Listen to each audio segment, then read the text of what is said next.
Good morning, chat. My name is Penbu. I'm the programming, puzzle gaming, and music making VTuber on Linux, and today we are playing none of those. 539, welcome in. Today, I don't know if you saw either in Discord or Twitter. Was a gorilla. I mean, this week is Gorilla Week because I can't commit to anything, but I felt like streaming today. I felt like I could stream today, but I didn't know what to stream. So bouncing around some ideas. I needed something that I could stream to Twitch. Retro, I think, counts. So we are playing a game called Invasion of the Mutant Space Bats of Doom. It's a pretty chuny name. This came out in 1994, I think. Yeah, that says right there, 1994 by Pop Software. This is shareware version 2.0. Over on the YouTube side, the description, I have links to the Internet Archive version where you can play online. And I think that one is 2.8, so it's got a lot more features than this one. But this is the version that I have. It's playing locally in DOSBox. Karakoto, welcome in. 1994, and parents weren't even dating, I think. Ooh. Yeah, this one's kind of old then. It's 30 years. Ooh, that's 30 years already. Alright, well, I may as well get started here. But yeah, this is what shows up when you first start the game, type in bats. It has a screen here, and then it says press any key when ready, so let's do that. Jellico, welcome in Gorilla Stream, but playing a game about bats, yes. Do they ever interact? Do gorillas and bats live in the same area? I don't know. Your lousy assignment, patrol deep space where nothing ever happens. You make your long rounds vowing to someday earn the respect of Space Command. Long-range sensors detect something. At last, a distraction. You engage thrusters and head towards the unknown, probably an asteroid you use. What's this? You've heard of the destructive mutant space bats, and here they are, so many of them, headed for Earth. You grit your teeth to face. Invasion of the mutant space bats of Doom. Yes. Alright, well, here we are. Bit of a retro console, but that's what you get for these games. Starting off the hints here. So the bats there, attacking bats are worth more points, so we want to try to get them while they're going down. Hit the orbs, we'll find out in the bonus spots. We have to hit them on the color, so that they will actually give us points. Get 6 of these purple diamonds, and we get a free ship. Or crystals, I guess is what they're called. We do want to catch the crystals, because they do give these power-ups. Green shots are faster, and we are invincible while glowing. The only interaction between bats and gorillas I can think of is the Batman villain. Batman has fought Gorilla Grodd, a hyper-intelligent telepathic gorilla able to control the minds of others. Can't say I'm too familiar with the Batman franchise, so I'll take your word for it. And then this game, I'm trying to figure out where it is. Oh, the controls, right. You can use the keyboard or mouse or joystick if you have one plugged in. I have never tried that. And then also sound. Here we have sound card for the best sound. But of course, this was a DOS game, so you had PC speakers as well. There's a little chip inside your motherboard that can make beeps. Alright, enough stalling. Let's get into it. We'll start off pretty simple. Got already. Well, I was getting the purple ones too. So yeah, the thing up top does, if you hit it, give you the purple crystals. Hope the auto level's okay, by the way.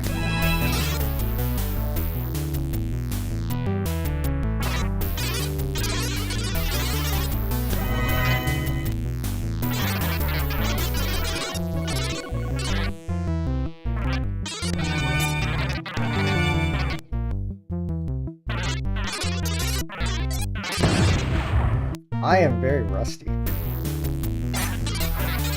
It's probably been, I know I booted this up within the last 5 years, I think. I did play a little bit before stream, just to, practice a little bit. I don't remember anything this bad. Only one hit to die, yeah. You do have a bunch of lives, though. So maybe one hit to die, but it takes a lot to kill you outright.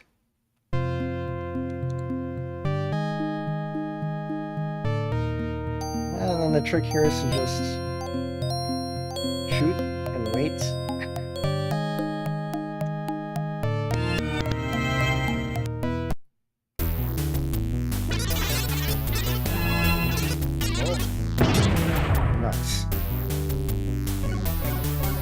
Remember the age-old trick, yeah. I don't know, it's one of those things you just don't forget, I guess, if you play it for so long.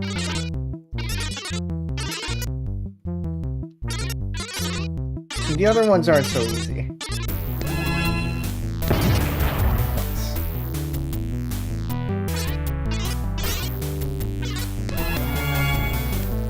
Especially on these kinds of games where memorization is key. Yeah, it is, I think for the bonus ones, they are pretty predictable.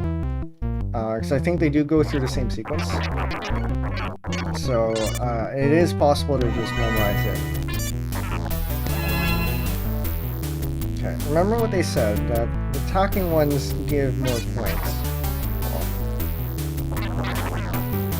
So I guess there's a balance here between, do we want more points or do we want to survive?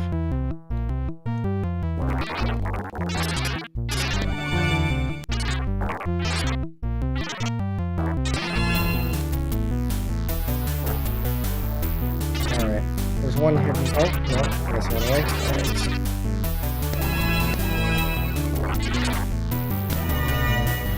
Got two more left. Of the purple ones, I meant. Yeah, and as you progress, it gets well, it gets come on, it gets progressively harder. So usually they have 3 rounds of each path, and then which one was this one? This one. Nope, no, already killed that one, alright. Which one is left? Reds? Are reds still okay? No, I think they're all gone. Alright, never mind. Yeah, so for the... Right, this one, very small and very hard to hit. Stop spawning. I'm going to intentionally not... there we go. So yeah, if you wait too long, it turns into this.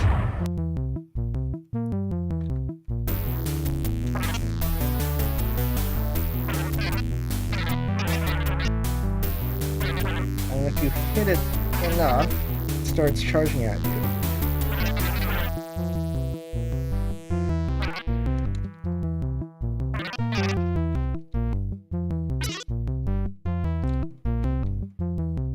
Yeah, welcome.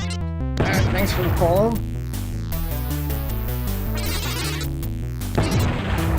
Come on. You're gonna have to use a continue. Yeah, that one was close. Yeah, I think we're at, what, 89 follows now? Pretty close. Pretty close to 100.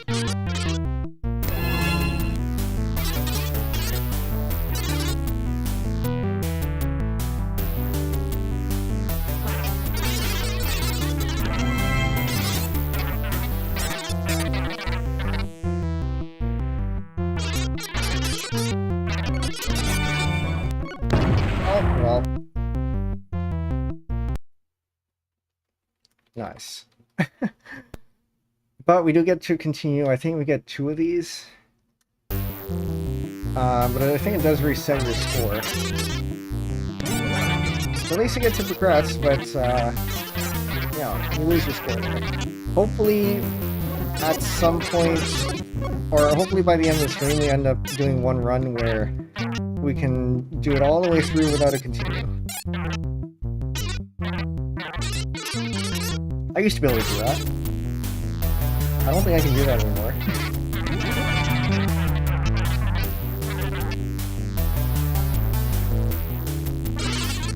Oh, right. I forgot about that. So, progressively harder.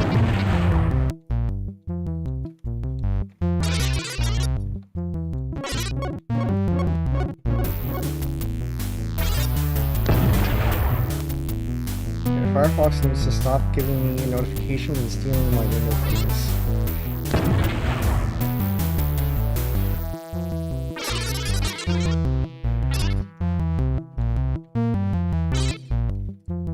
Okay. I tried it. Oh, nope. Alright, are we gonna make it to level 3 at all today? Or this round? Can I get this one? I cannot get it. Okay. Focus on the reds and the blues. You have to get them all, otherwise you won't get the crystal.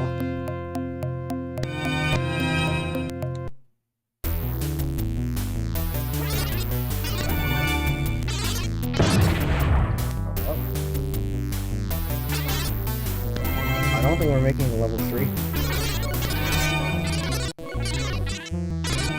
3. We might if it gives us another continue.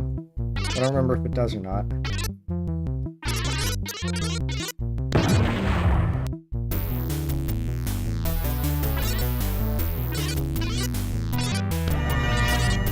Okay. An expert dodging there.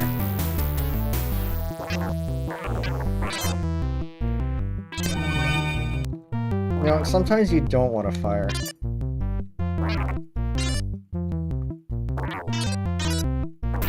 If you continue to respawn in the same place after you restart the level. I don't remember. I guess we'll find out. I'm sure that'll happen sometime during this stream. Okay, so you respawn. Case in point, yes.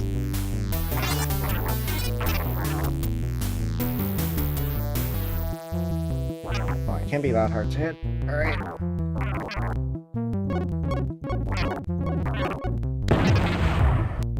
I'm really bad at this, aren't I?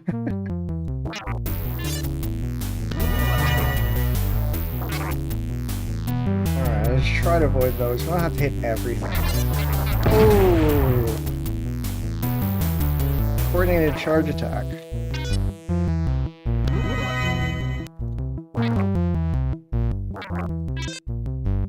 Stream is full of comedic timing. It's streamer luck for you. I should hope some of those get clipped.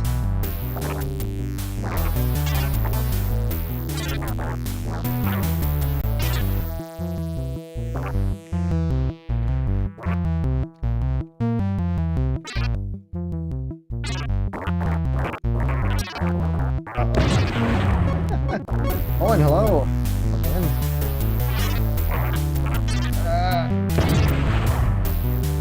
This is hard. And it gets even harder, actually. This is hard. Level 3 is harder. And if I manage to make it to the... I guess not. Okay, we've used up our 3 continues. We start over.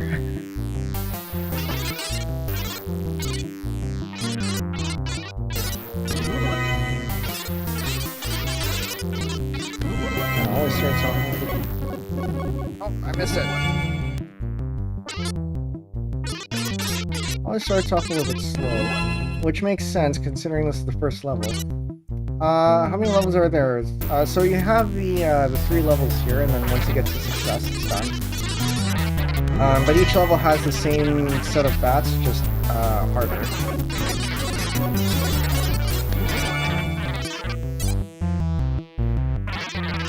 I actually haven't counted how many types of bats there are, so I guess we can count this stream. So that's like 2, that's 3 now.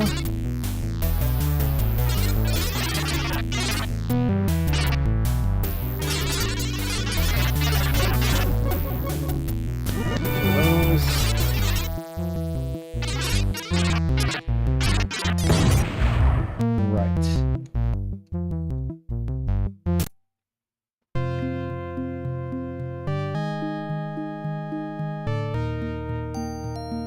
then every level will have a bonus. Wait, well, hold up. What happened? Mystery, welcome in. How old is this game? 1994. About 30 years.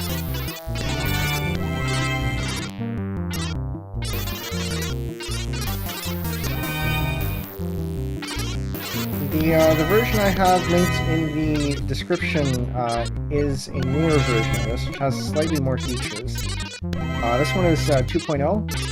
The one I have linked is 2.8.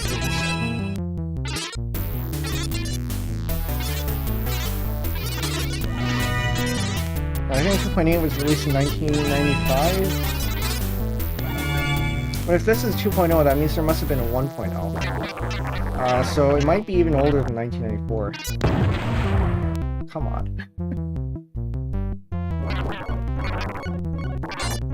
I missed the purple.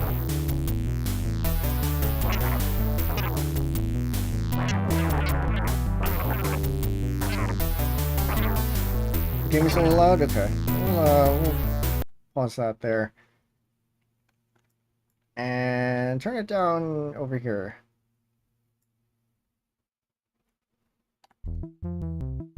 Is that any better?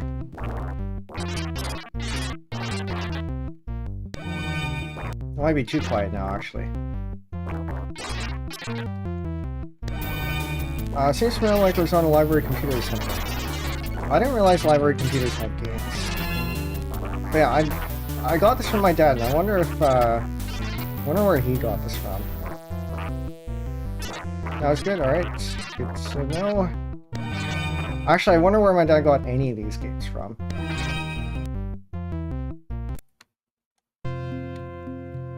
Alright, redemption. I'm gonna actually do it this time. 1, 2, 3.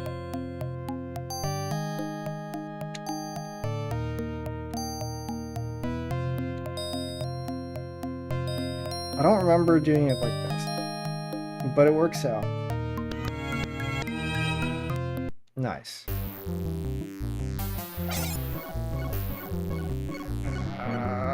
Just try not to get hit by these.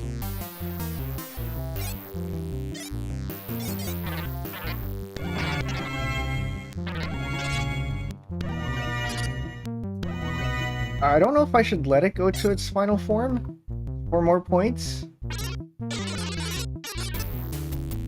or if I should prioritize survival.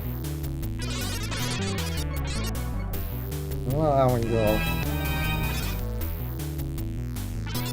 First game like this that I played was Chicken Invaders. I don't think I've heard of that one. I'll have to look it up.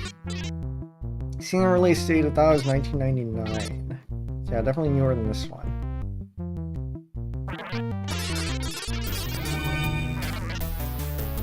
Survival, yes.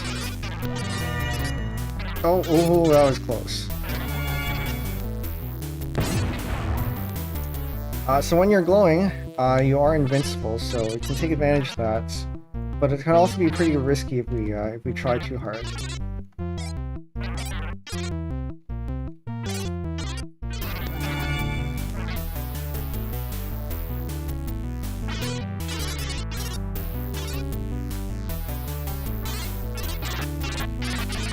Alright, I think...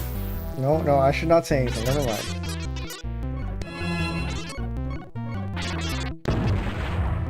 As I said.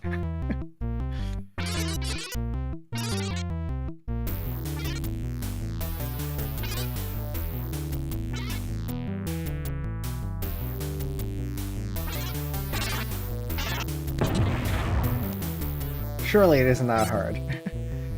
I think Chicken Invaders is what I'm thinking of. Yeah, it's definitely something I'm gonna have to look into, because if a bunch of people have seen it and I haven't seen it, maybe I should educate myself. Can we get this one? Can we get that one? Alright, very good.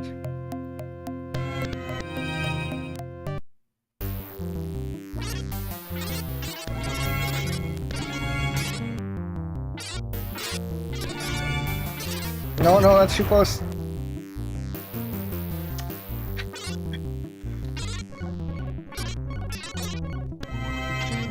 I'm definitely in this level with the really close ones, if they're holding the bombs or whatever they are, you don't want to shoot at them.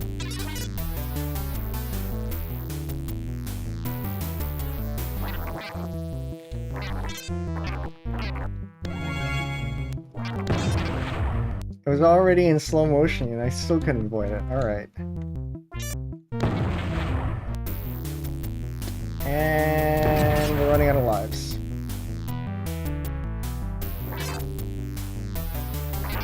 Better hope the purple comes soon. And I can actually hit it.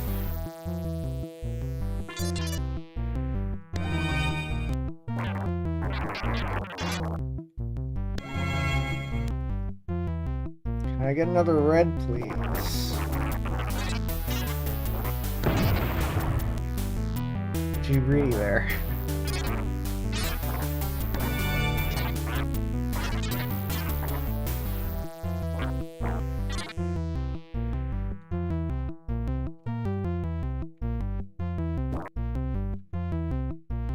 Last one here.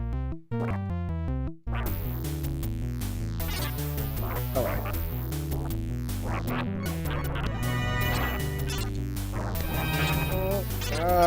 It's very, very tight, very tight.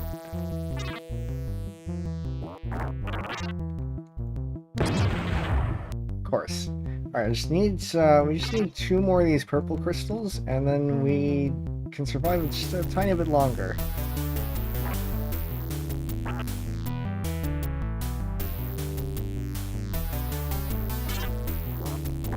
Oh no, there's another one. They come with the tiny bats too.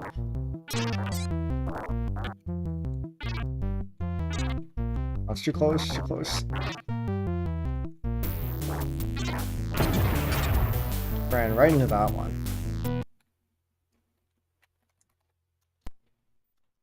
Alright, we use one continue.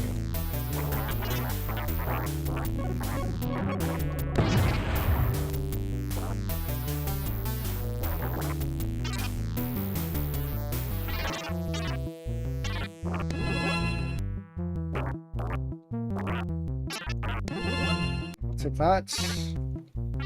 Although this is a lot more useful when it's wider, when we have more than 2.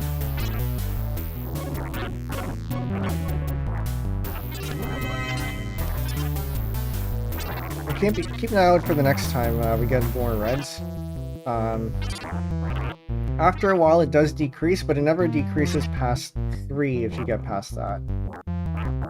Which is nice.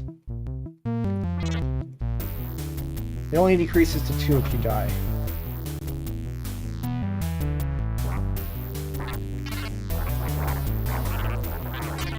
Oh, that's too much, too much.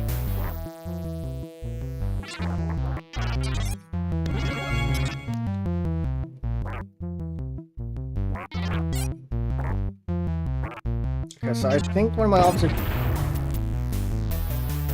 should stop talking. I think one of my observations earlier was slightly incorrect. Okay, which one is this? Alright. Prioritize these ones.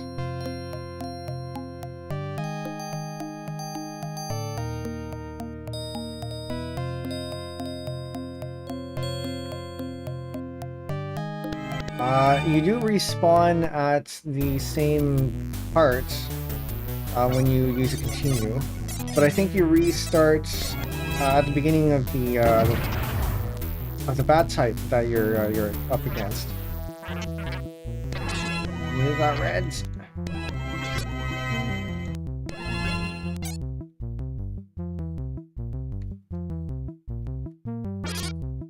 And now chaos.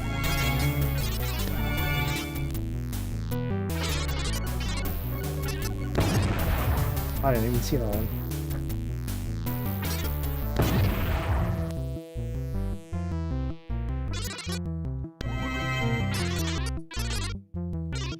Alright, I lived long enough to get that.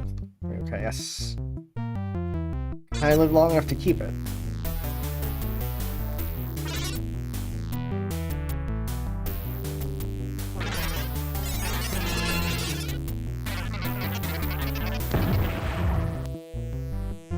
not?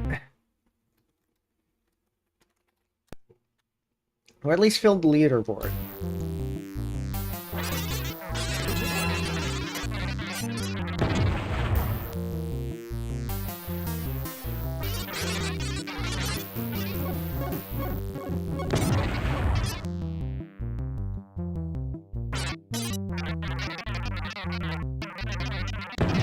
No, too slow.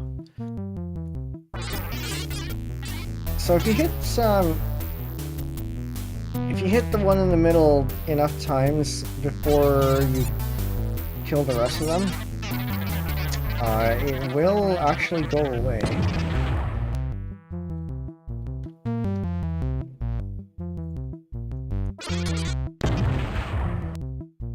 What happened?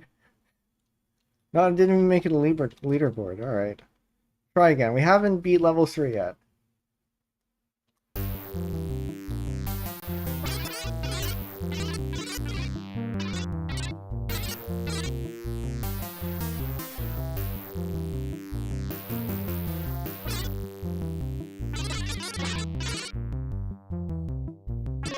I'm gonna sacrifice that one for my safety.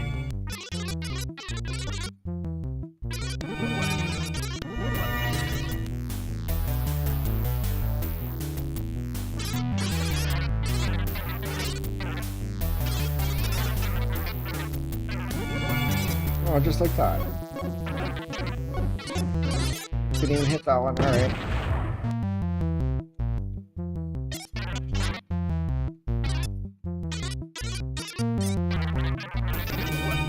Well, okay, very good.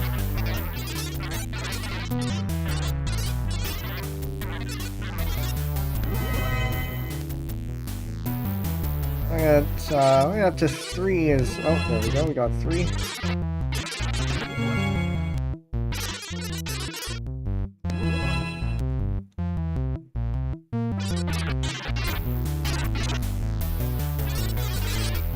In a way, getting more of the reds after this point is a little bit of an inconvenience, but having 5 is very nice.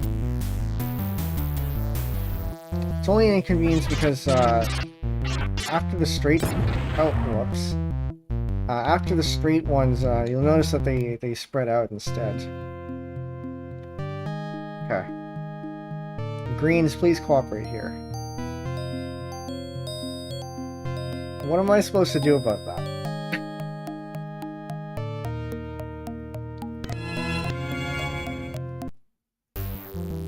I think I have to start shooting as soon as the level goes in. Maybe that's what I was doing wrong.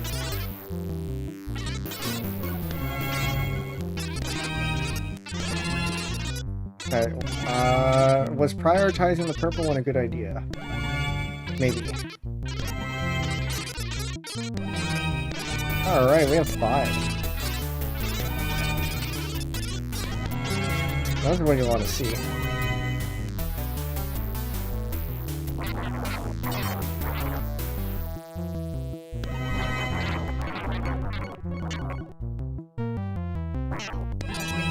Okay, I got both of those. And we're back down to 4. I think it takes, what, maybe a minute before it wears off? It's usually how these things go. Now we're back down to 3.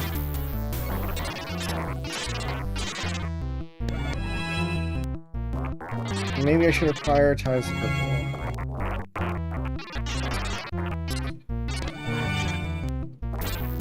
And the green wears off too.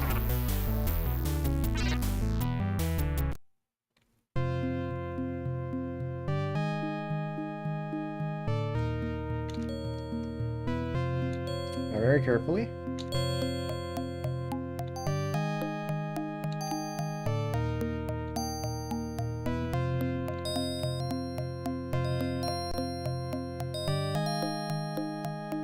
Second time.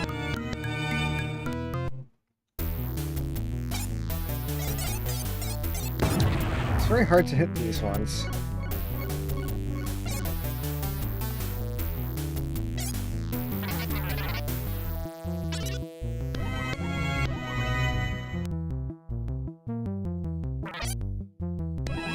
Now this one, oh, whoops.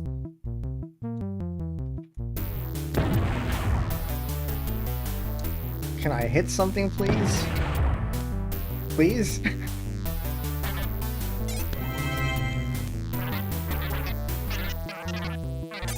Yeah, so it won't turn into that until all of the small ones are gone. And until there's only one of them left. You can't get two of those.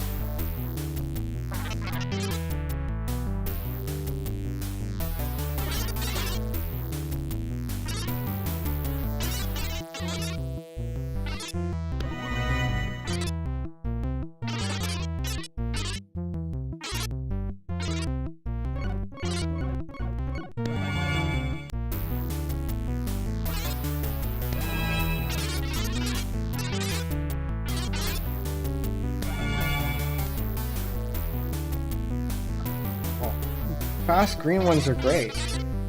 I kind of want more though.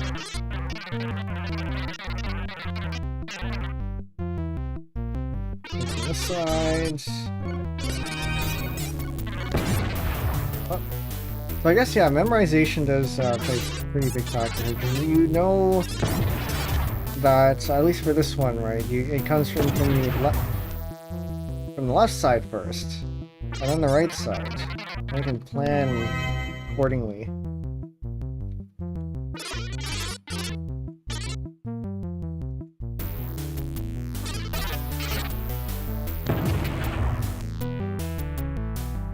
Alright. A second on the leaderboard, though.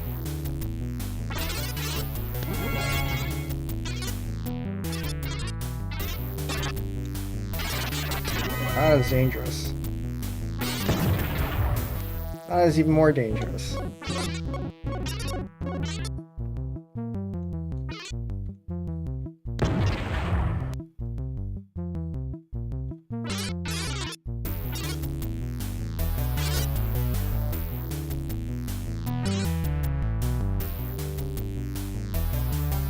Get this? Can I get this? Is there a good spot to trigger them all? Of course, the small one gets me.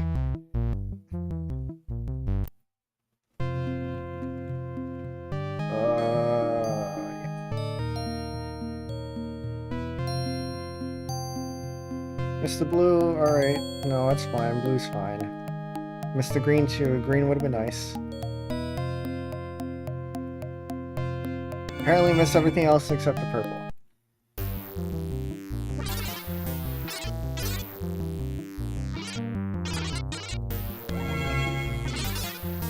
Well, this is gonna be a crystal farm, so it's not gonna be too bad. As long as we get stuff.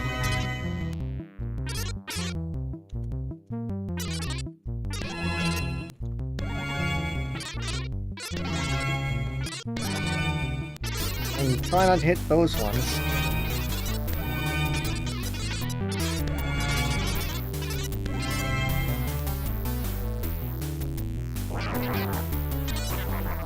Oh, yeah. We're back down to a lowly 2.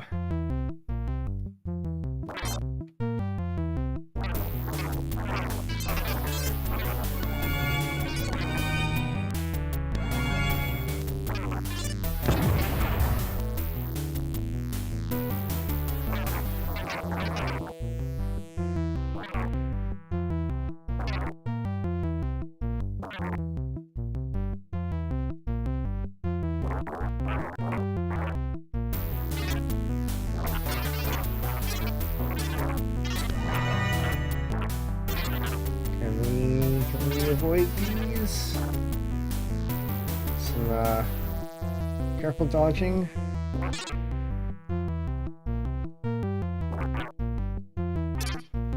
Nice. Can't get too real.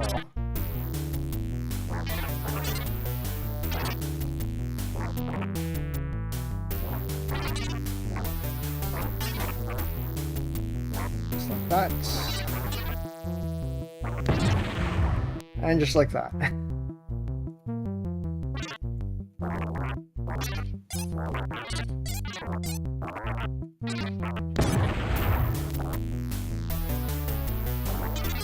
Oh, I suppose that's when we get the small one.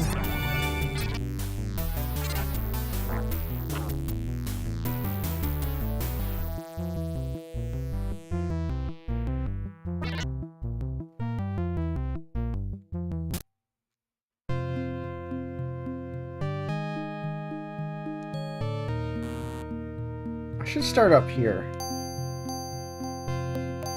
Start in order like this. Also not like that.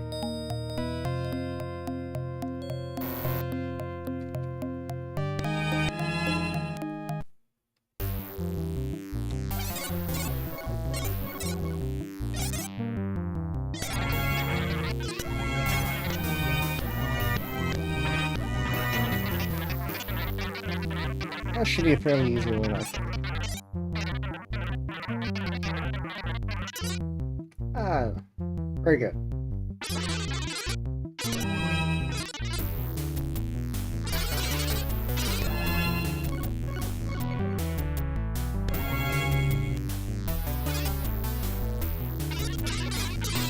Anyone else have games where you used to play it really, really well as a kid and then you revisit it as an adult and you're nowhere near as good anymore?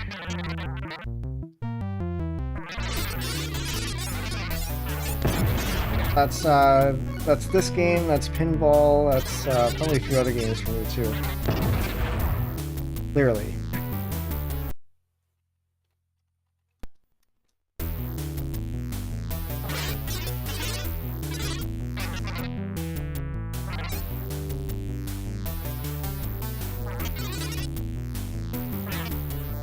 Oh, they're going up now. Shooting up. Alright, I think it's gonna say, I think the strategy. That's 3 times in a row.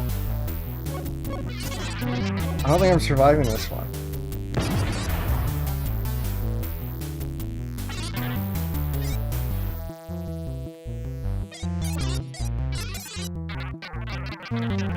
That's too slow, gotta get out of the way.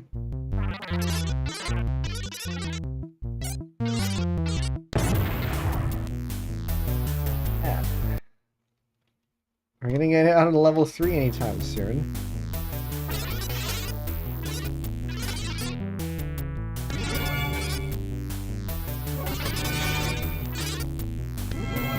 The goal here is to get at least 1 finish, even if we do have to use a few continues. Stretch goal would be to finish without any continues.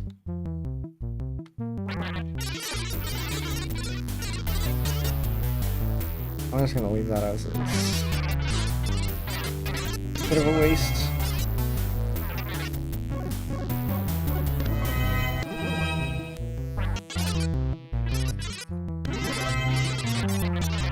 Target set up. Small one.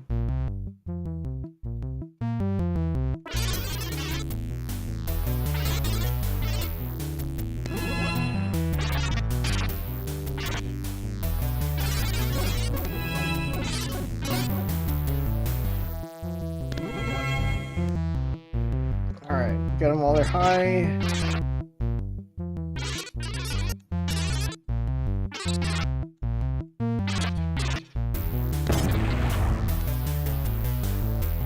Got hit by another small one.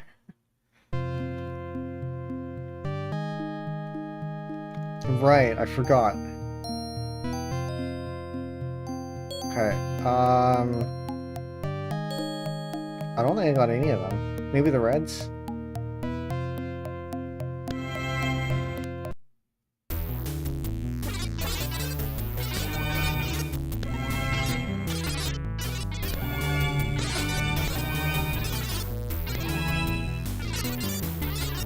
Can we get another one? Not that one.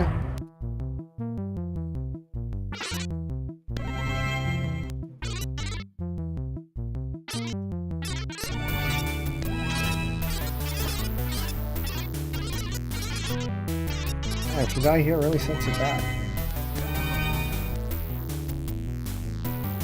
Because that's your crystal farm. It's supposed to prepare you for the rest of these. It'd be really nice to have more projectiles.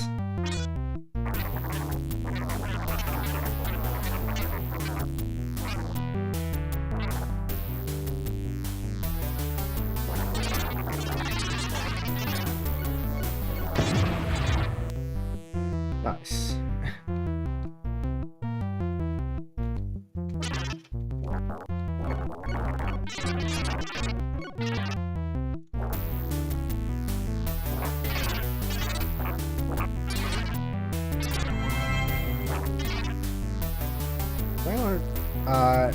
So if you weren't here earlier in the stream, you can control this with a mouse or joystick.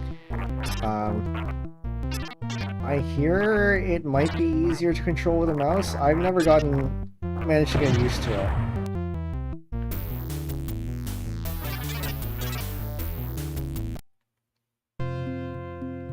I've never tried it with joystick. I'm somewhat interested in seeing how that would feel.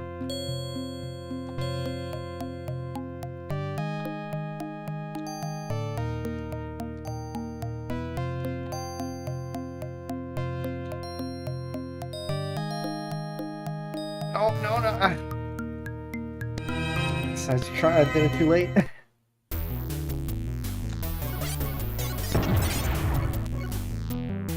Right away. And again.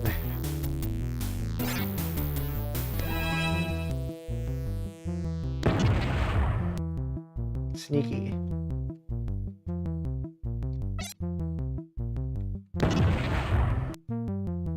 Look, I can't die here.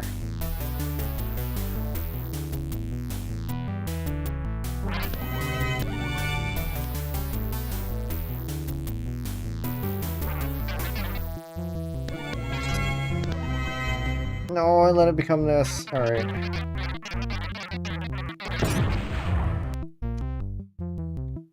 Do I still have one? Nope.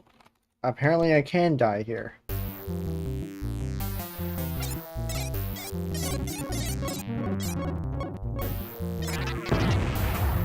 I can see that one. Is that blue? Blues are a little bit hard to see.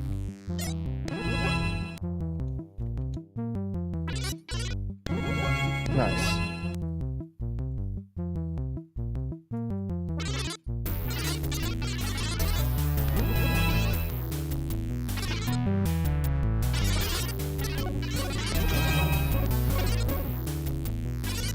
Purple would have been nice, but prioritize survival, maybe? A long-term survival would be nice too.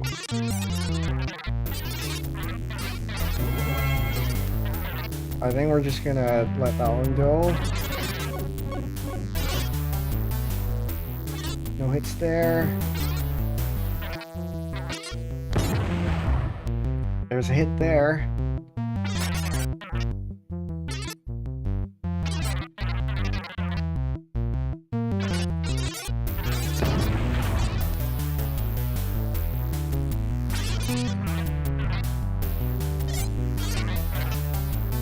And we're gonna let that one go too.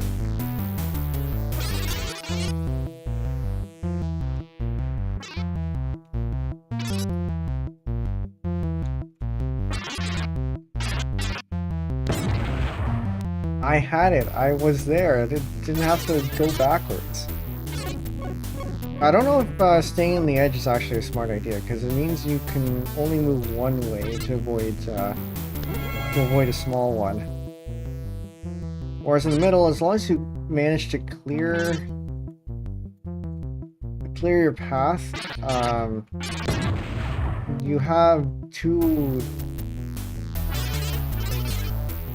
directions you can go in.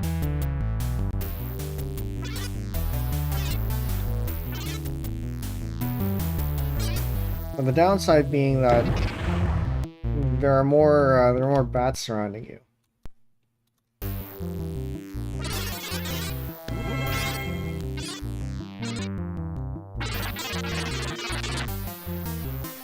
So I don't know, maybe it evens out.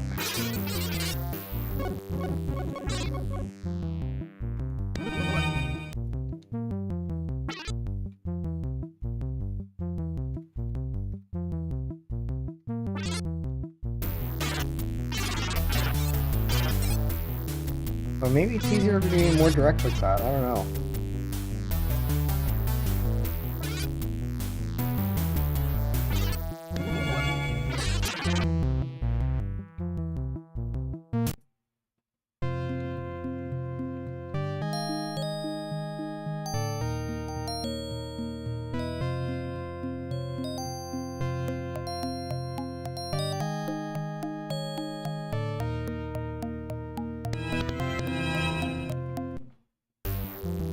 Easy.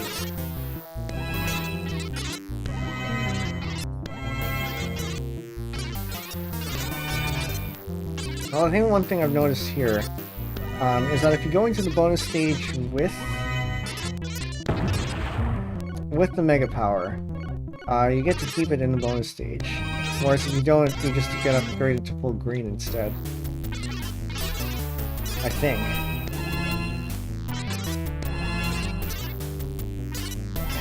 There are cases where... Actually, I wonder if it's dependent on the stage. Where sometimes it'll give you the green, sometimes it'll give you the Mega Power.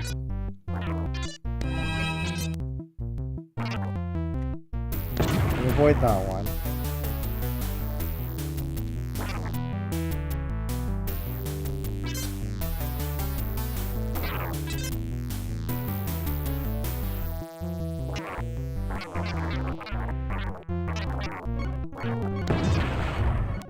I thought I had that. Really fast.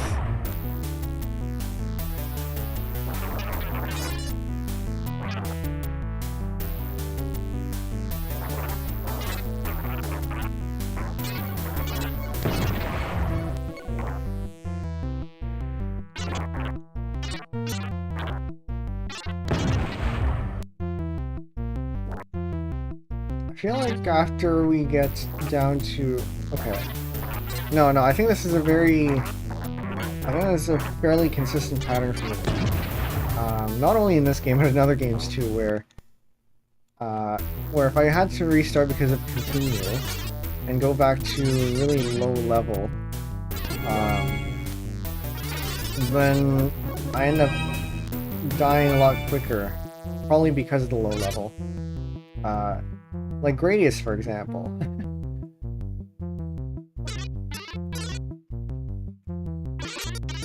Although Gradius, I think, might be not such a good example because I do the cheat every time I start. But you can only do that once per run. The cheat, of course, is where you end up with, I think, everything or shield to start. So I definitely haven't built up the like the fundamentals.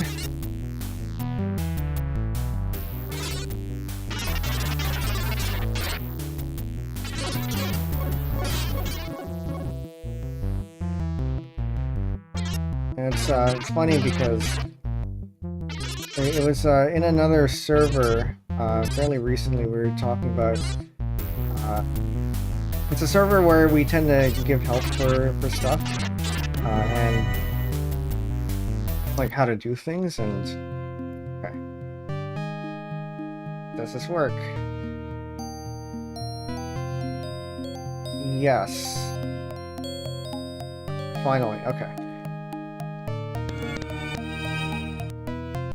So it's a server where we where people ask for help on how to do things. And one of the things that for some reason has come fairly often recently is new people coming in have only done things using the automations and not learning the fundamentals of how to do things. And taking shortcuts by using the automations instead of using the automations to speed up your how to actually do it.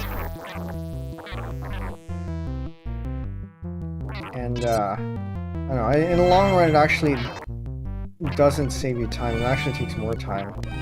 Because not only are you asking questions about how to do various things with the automation, which you wouldn't be asking if you already knew your fundamentals. But you're also using up the time from the other people trying to help you.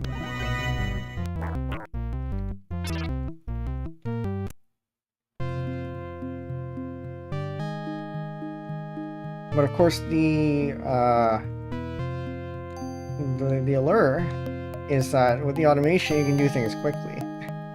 So a lot of people get into the trap of learning the automation first, and then maybe going to the fundamentals. No, come on. Maybe I should try my my original method there. So yeah, people tend to reach for the automation because it's easy and they don't have to learn. Except they actually do end up having to learn anyway.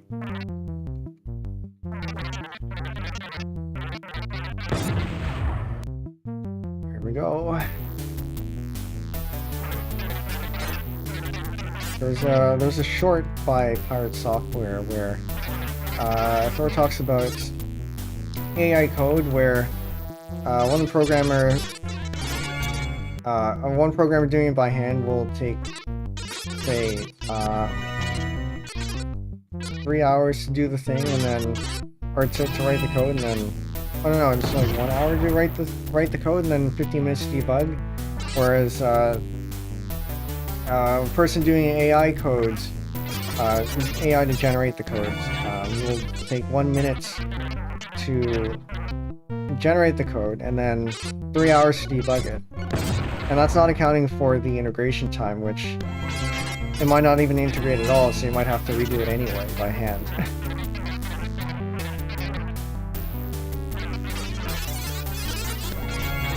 So tools are there to help you out, and then, definitely use the tools, but they should be used appropriately, and in situations where they actually save you time, and in a manner, and you have to wield them in a manner that they do so.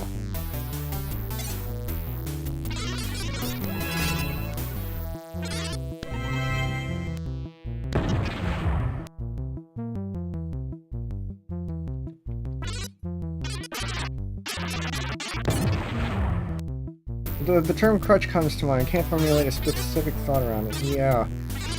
It's definitely a crutch. I also can't think of a specific thought around that.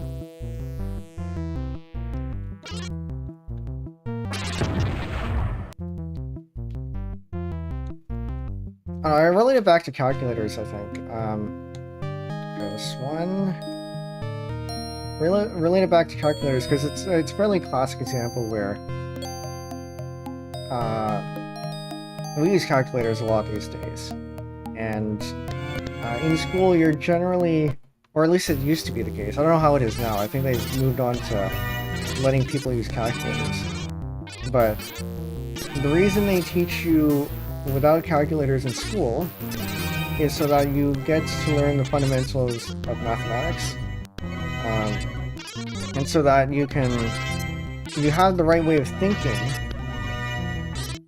when approaching problems, and also to verify if the thing you're punching into the calculator is actually correct, and the thing that comes out of the calculator makes sense. Because without that sense of fundamentals, then you can punch it into the calculator and just assume that the calculator is correct without knowing if it really is. And that's dangerous.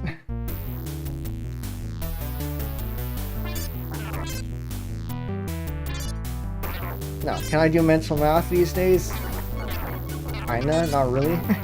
You saw in the Kakuro stream, I struggle with arithmetic. Mostly because I'm not practiced enough anymore.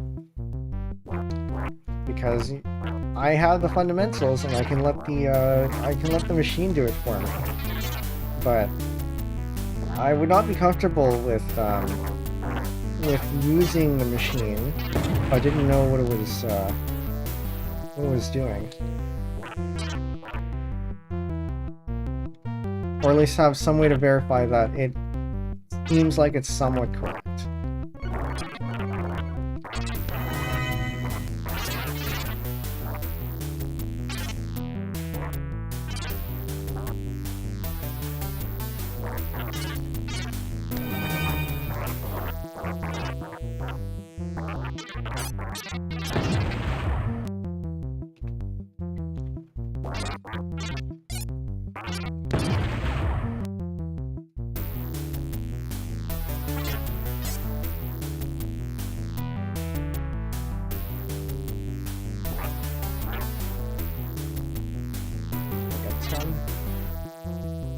I'm gonna leave that one. Let that one go. Is this, we're gonna start from the top here.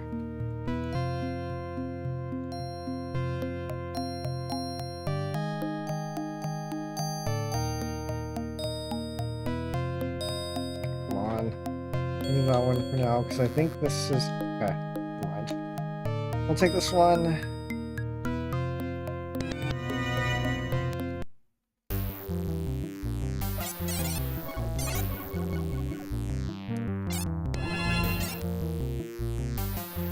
Yeah, crutches are there to help. Well, I mean, in a way... No, so crutches, I think they are the right term. It's just thinking about it more... I think the analogy works up until a point. Because a crutch is there to help you when you are crippled. Move up, please. I need you up here. I can't...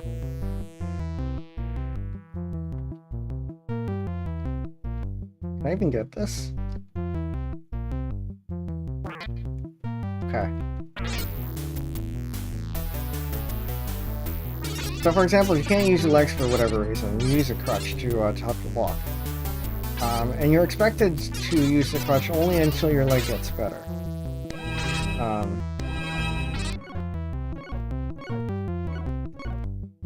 But when you apply that to something like a calculator,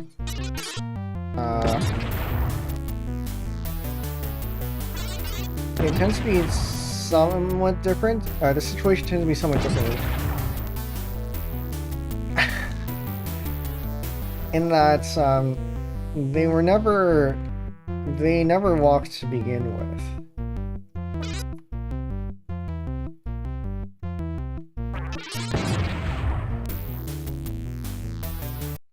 Can't live without a calculator.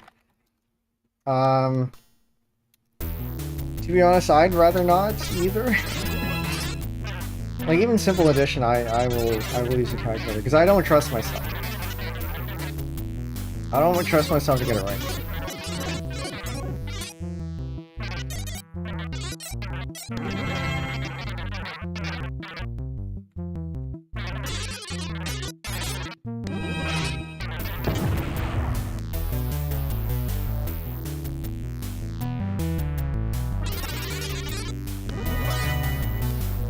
But I at least know how to do stuff without one. At least until it gets to the more complex stuff. Like square roots. I learned how to do square roots by hand one time. Not through school. I don't think they ever taught us in school.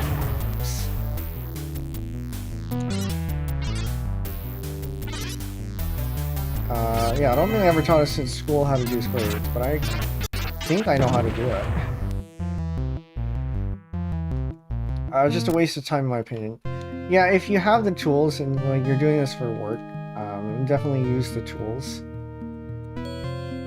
That's what they're there for. They're there to help speed up the process.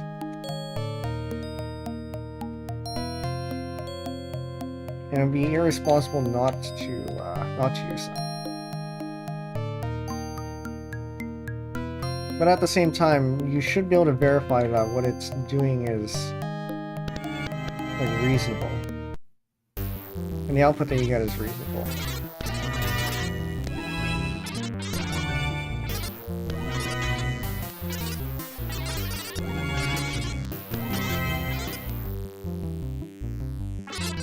Oh! I didn't see that one. Maybe I shouldn't start shooting. That's one of the downsides about having to apply with something like this. No, I did not want to do that one. Did not want to do that one either. There's no way to react to that, yeah. Now we're getting up to the 3s now because it's level 3.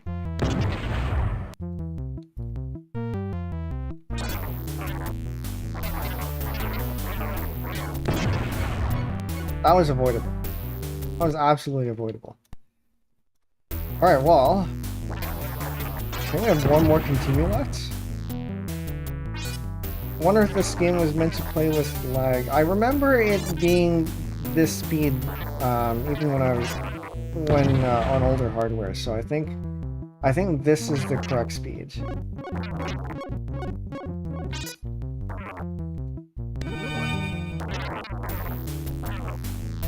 I'm gonna avoid that.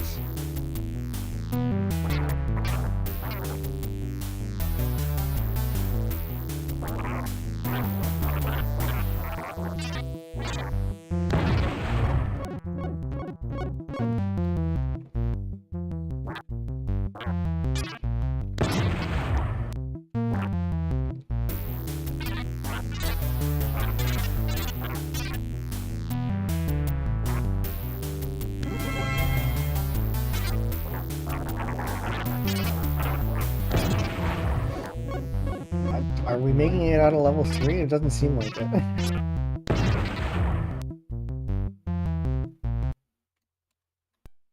Apparently not. Alright. Well, we keep going.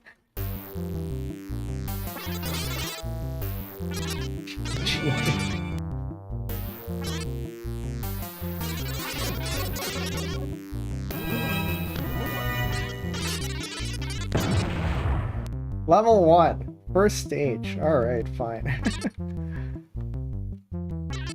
We just gotta get more purples, that's all.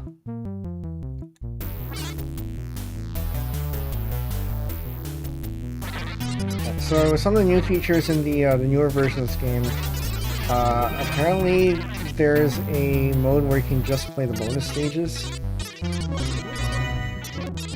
And then there's this mode called Attract that I have no idea what it's doing. It puts you on the stage with the falling blue bats. Remember Toho 8 having a lag percent attached to your score. Interesting.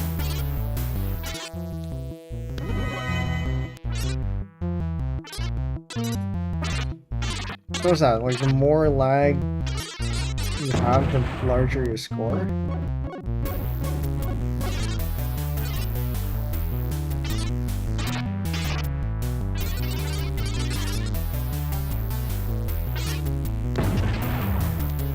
I was up too high. Alright, good night, 539. Thanks for stopping by.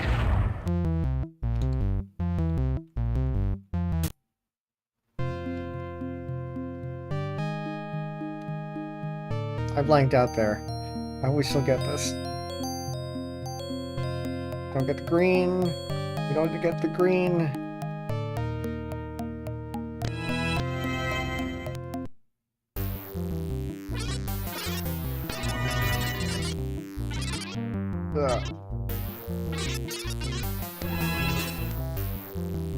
Saved as a separate KP. E points? I actually don't know what KP stands for. Oh, KPI. I still don't know what that stands for. I feel like I've heard it before. But the meaning doesn't come to mind.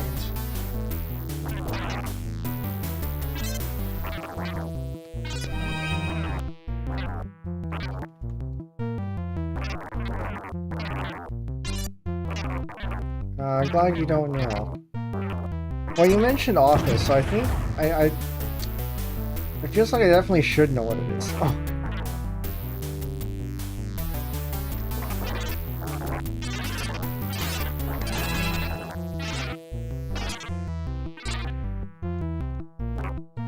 Because at my workplace we have OKRs. Objective key results, I think it is. I don't particularly like them, but we have them. Key performance index or something? Indicator?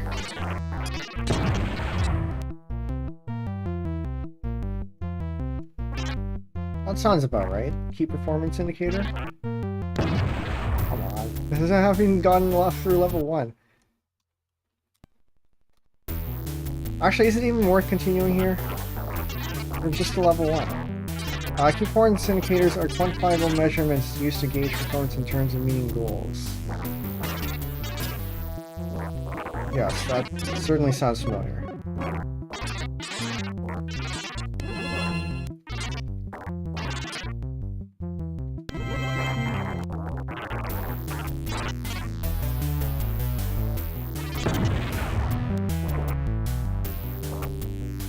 As much as I set a goal here in this stream, I'm not particularly much of a goal setter, I think.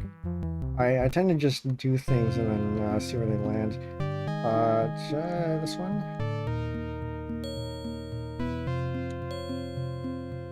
That said, I also tend to prefer to plan things out where possible. So it makes for a bit of an interesting combination. Oh!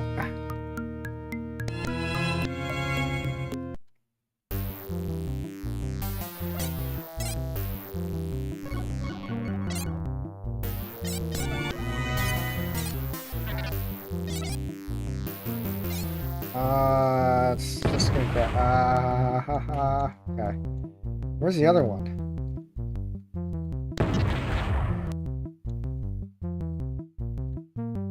I'm gonna hit another time. Oh, there's the other one. What are you doing all the way up there?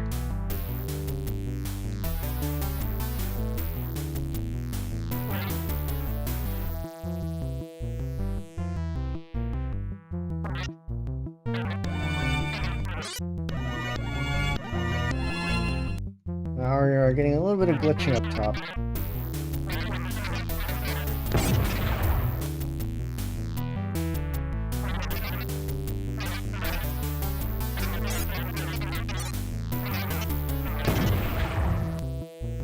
I don't think we're making out of this one.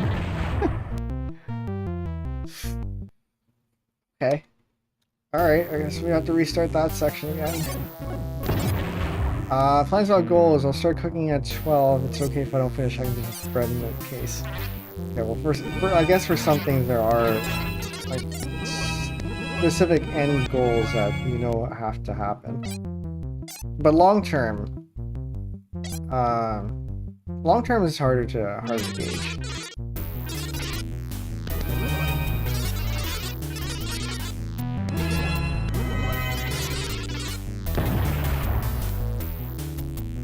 Which I guess seems like it could be irresponsible, but at the same time, things change enough that sometimes the plans go out the window anyway. Like if you have a very long-term goal, if you have a very long-term goal, but your goal doesn't account for things changing, then what's the point?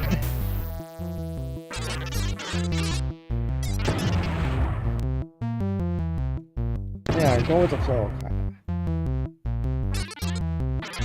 of. You have your short-term stuff, but for the long-term stuff, as long as you have the way I see it is, as long as you have your principles, then it doesn't really matter what you end up doing.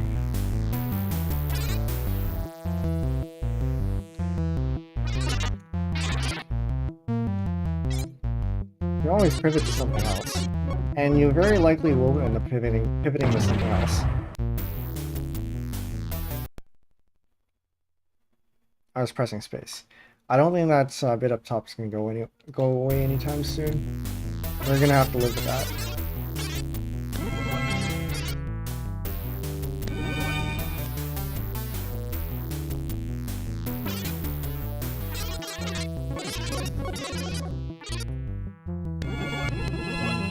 Longest term goal is to cosplay Dan. Oh, Firefox, please! People going live and getting these live notifications. You didn't used to do this. The desktop notifications in Firefox didn't used to steal focus. I don't know why it does now. Your longest term goal is to cosplay Dan Hung in next door. Can't say I know who that is, but good luck.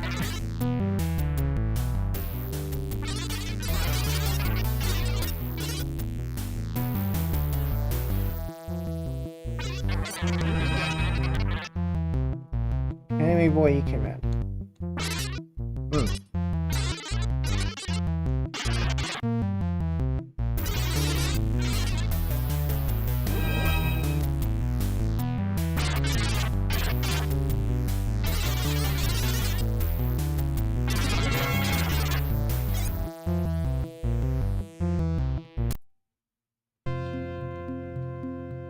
Okay, no, so I was right.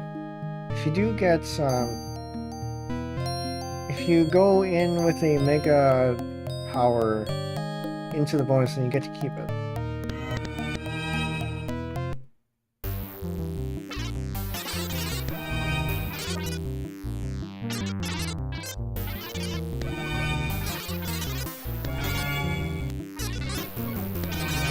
Can we make it out of this one? I shouldn't say that, because we're not going to. Firefox!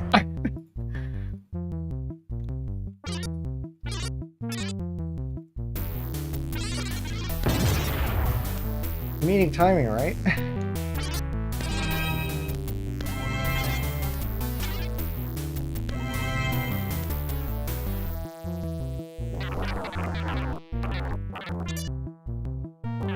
It's prime time, everyone's going live.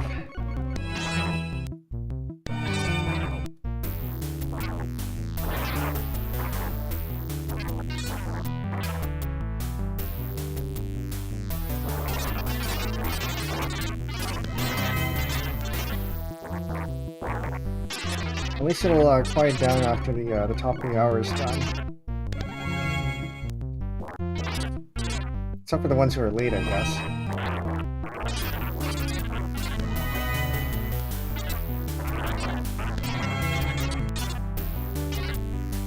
Good thing the final boss of Bats Doom was the Firefox. I actually don't remember what the final boss here is, if there even is one. It's been a very long time since I've gotten to the success portion.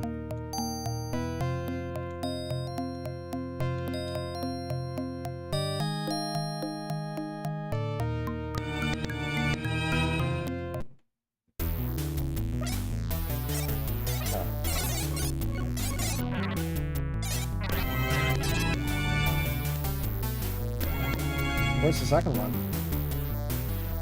Did we just kill it off before it managed to get a second one?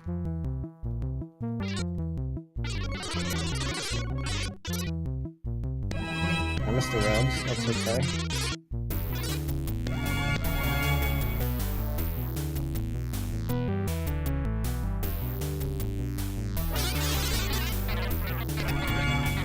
Let that one go. Also gonna let that one go.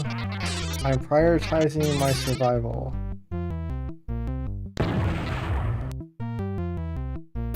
So much for that.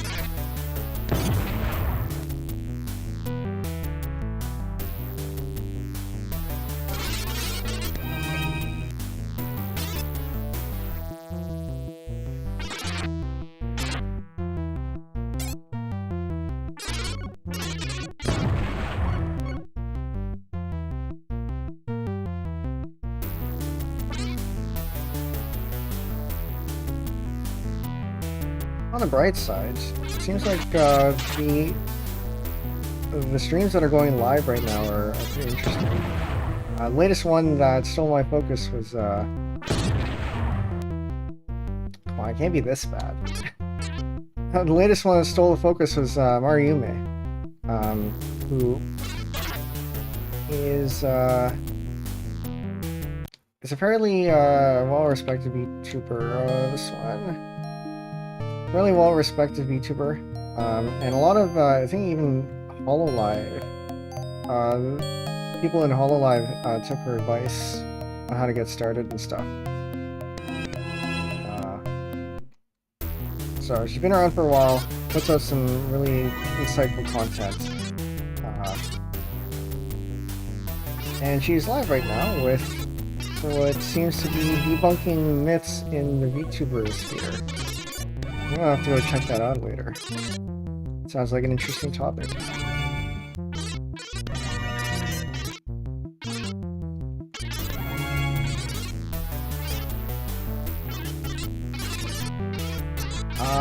If any mods are around, you mind giving her a shout out? Mariume, M-A-R-Y...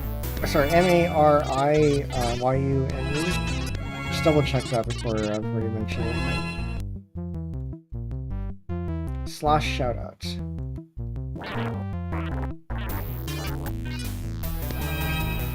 Streams on both Twitch and YouTube.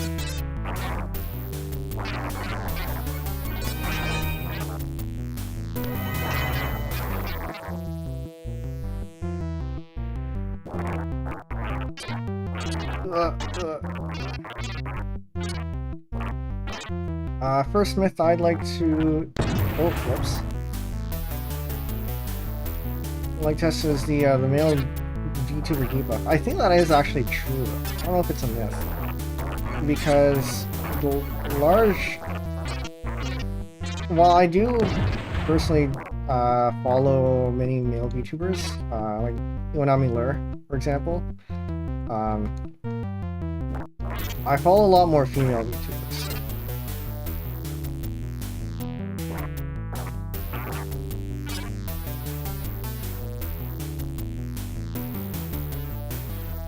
So I think it's in part they're harder to find, but also because the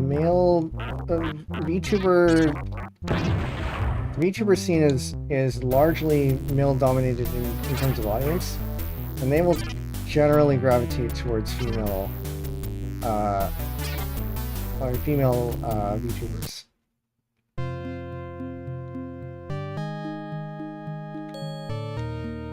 Oh, no. Because, you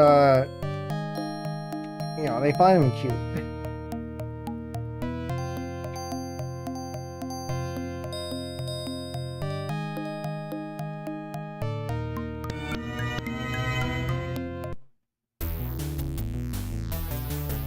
That, you know, of course it's not to say that's their only appeal, but it definitely adds to their appeal.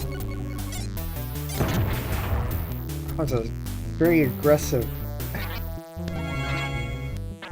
attack there.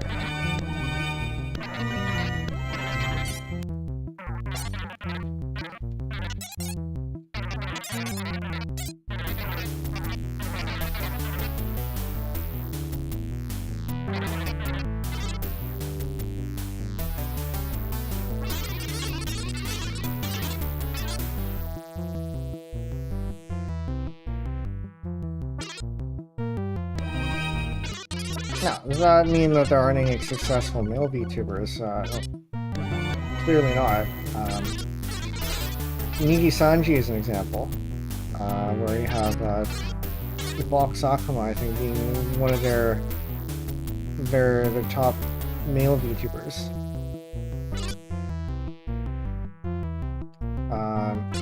Thank you for the shout out.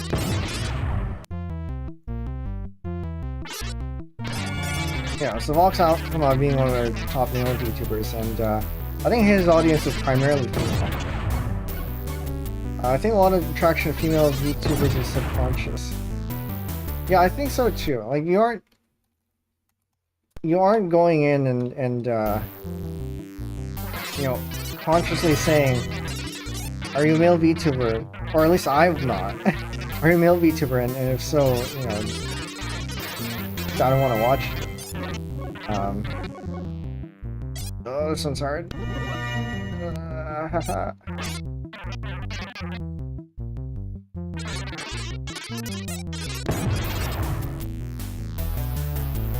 But at the same time, a lot of the male VTubers out there end up streaming content that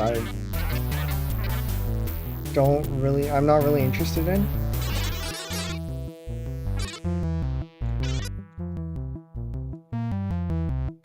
But for example, Tempest Points, or I guess Hololive English in general, they tend to play a lot of games that just don't interest me. A lot of FPS and whatnot, and a lot of the female VTubers do that too. But there are a lot of them to choose from. Well, the males are not so much.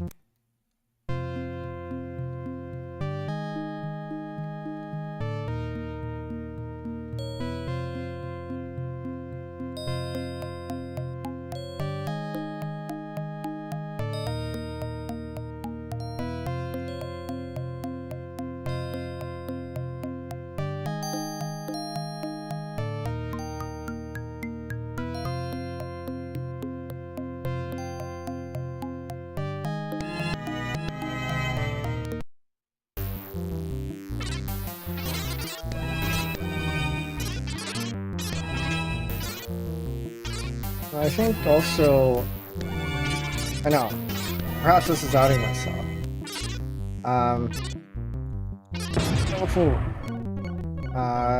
For example, when I find a female VTuber doing STEM stuff, like for example, Freddy Drosera,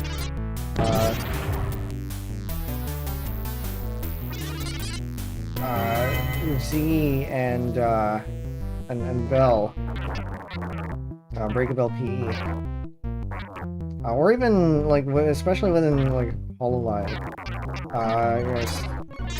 PC, Kobo doesn't really do much. Whenever they have a mention of liking STEM stuff, it certainly piques my interest. Not only stop doing that. Not only because I'm interested in that stuff, but also because it's fairly rare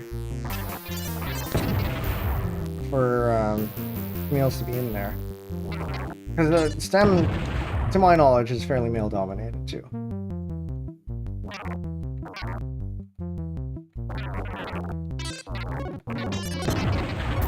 Though I think that's slowly changing.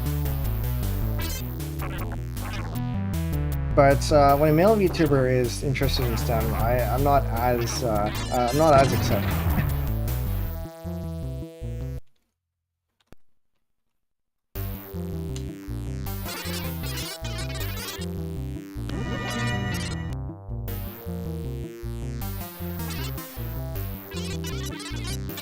Yeah, not as excited because, well, you know, it's you can think of it as normal. Like probably 20% female in my class. Yeah, I think it was around the same.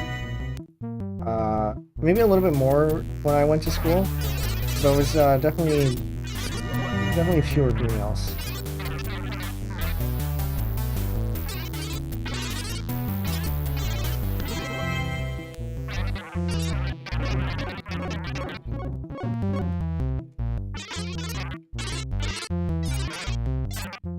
That said, somehow you get couples everywhere on campus, so I don't know where they all are.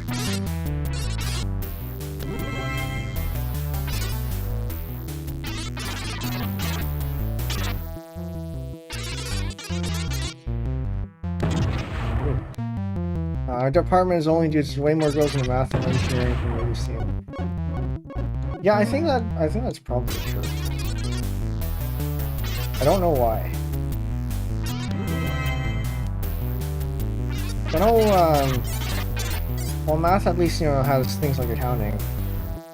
Although I think accounting was under arts in my school. Oh, whoops, I forgot. Maybe because business was under arts or something? I don't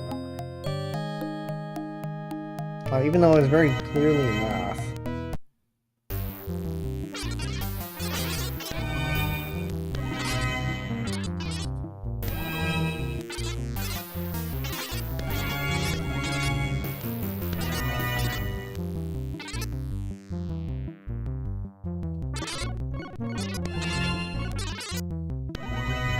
Majority of people going to university are women, but they go for different degrees.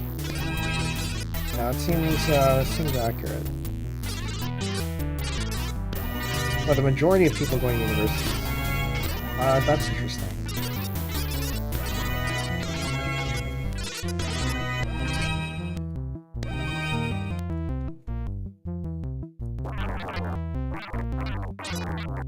Can't believe it. We actually made it through with 5.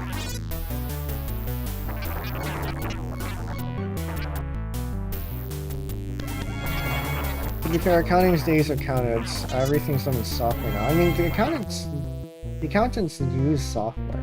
I mean, you still need somebody to to make sure they're plugged. Hold on. I gotta be careful about what I say because bookkeeping and counting are 2 different things.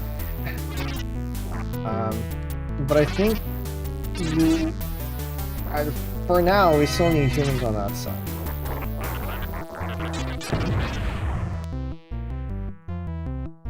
So even if everything is still software, you know, we still need the humans running the software.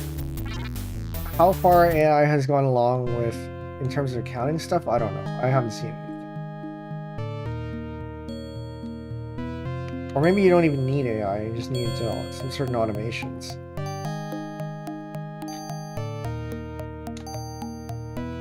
In which case, then I guess you question what's the point of an audit?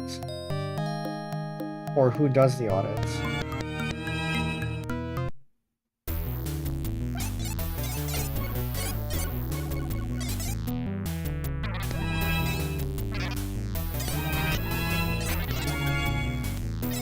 That's a very dangerous corner there.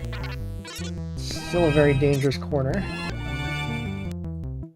Coming very close. Pretty comfortably close.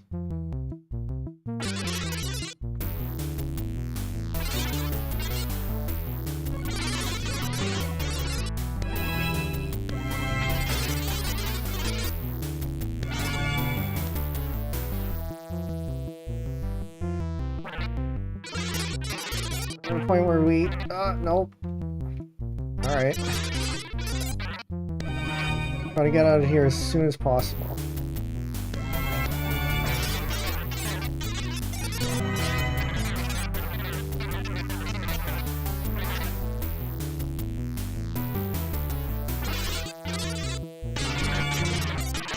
Oh, ouch.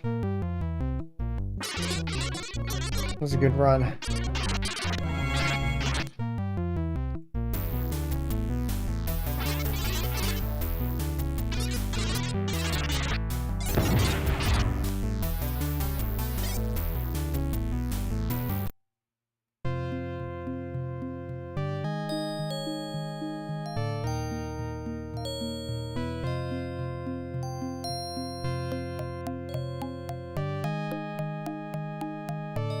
We're missing that, alright.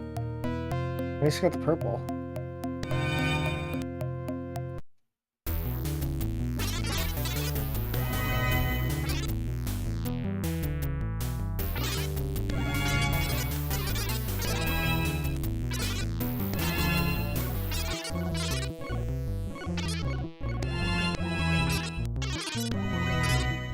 Oh, okay. I was gonna say, a short bit of invincibility there helped us out, but then it didn't even matter. No, I don't want that. I don't want that either.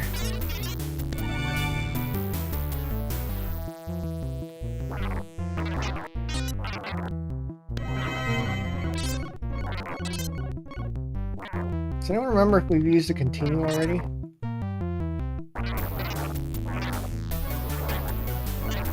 Probably shouldn't ask that, because if we haven't, then we're going to use one very soon.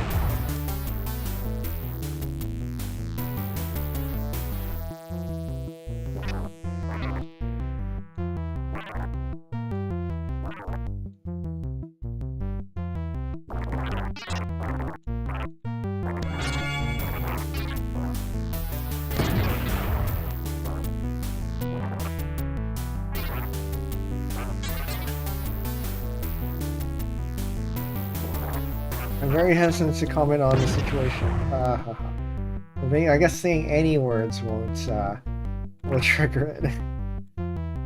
So I was gonna say, at least we haven't started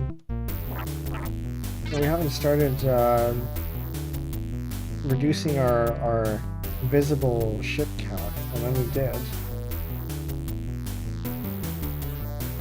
Yeah, line up with one of my shots.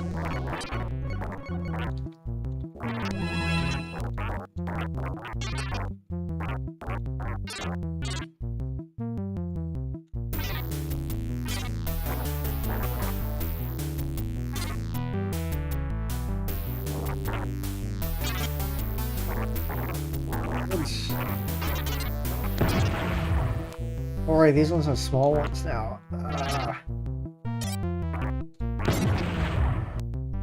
feel like that was avoidable.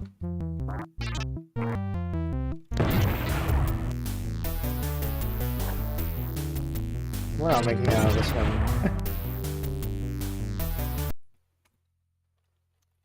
Okay. So there's at least one continue. Oh, no, I think that is their first continue.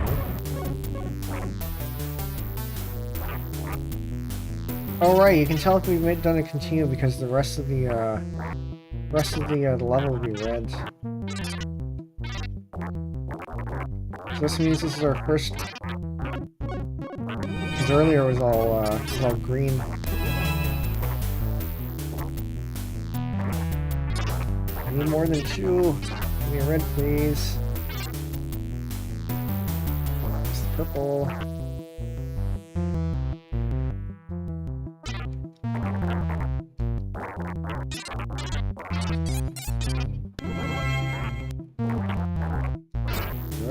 Very, very carefully.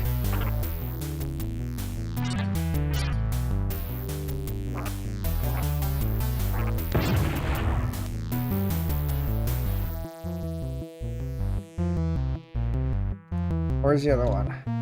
There it is. Ran right into that one.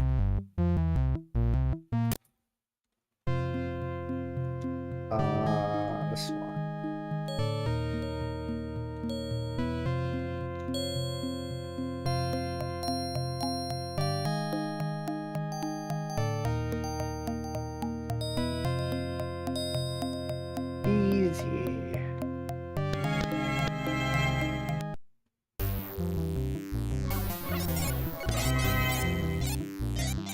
Oh, that was close. Get out of here, get out of here.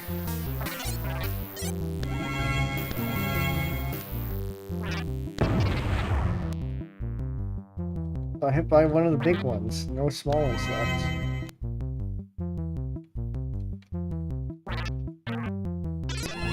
Oh. Why?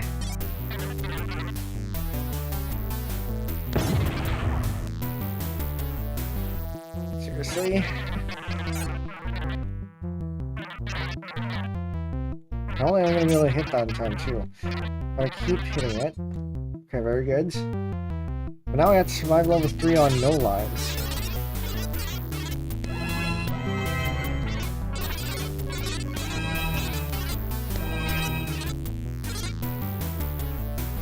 Come on, while I'm still slow.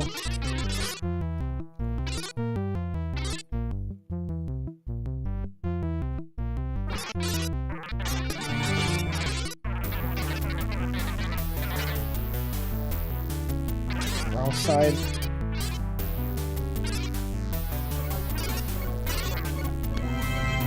This stage is the one where it's helpful to have the wider shot.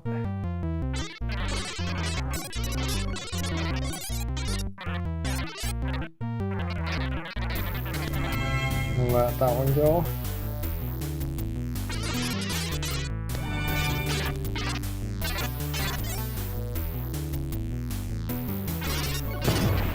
Ouch.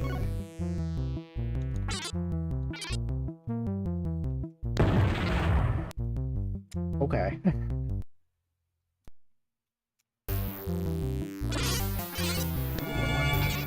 Well, that's our second continue.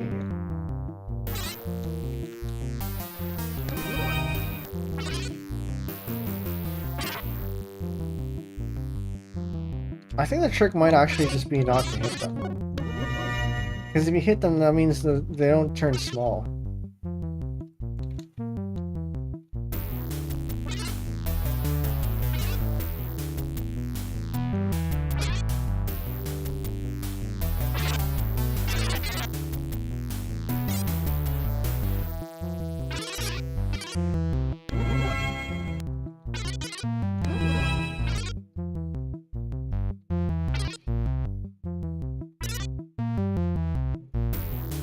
Oh, okay. Now, very carefully, go off to the side. There we go. We're learning.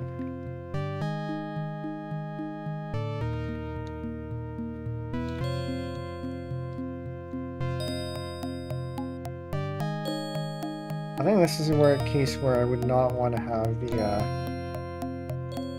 the mega power.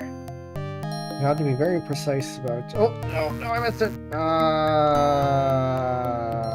Wasn't paying attention. It's okay. Might not be okay. We're gonna have to have some very targeted shots here.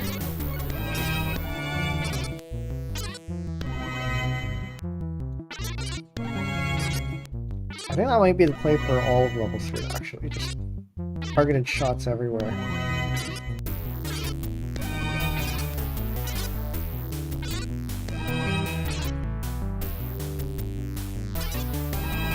Targeted shot indeed.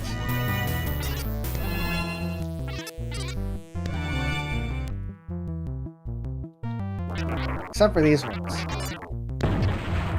Actually, maybe that one.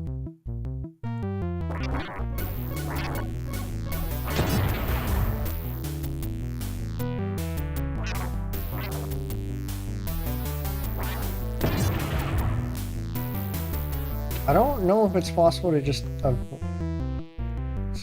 you do this without having to shoot that?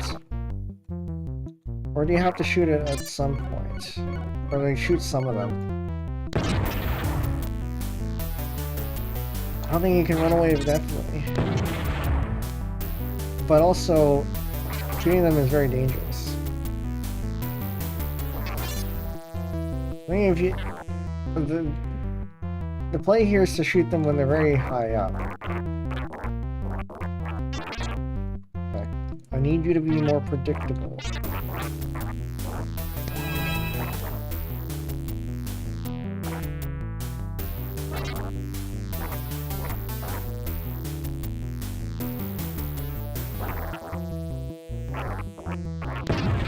Ouch. Okay, at least they're all predictable now. Until the next batch.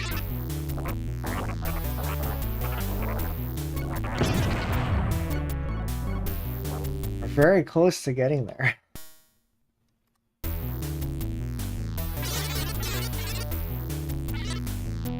Okay, we haven't reached 2 hours yet. We still have some time to go.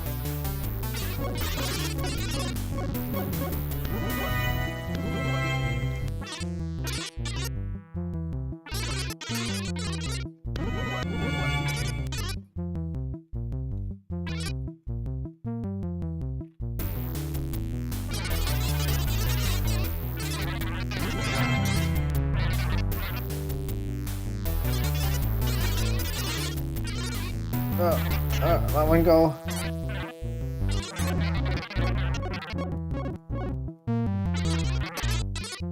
The satellite there came a little bit too late for it to be useful.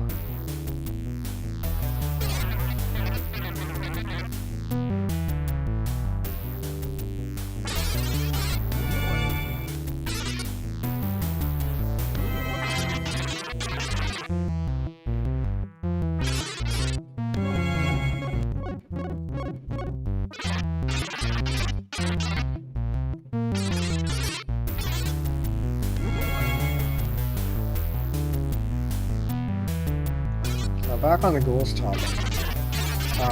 One of the questions I never really know how to answer is, where do you see yourself in 5 years?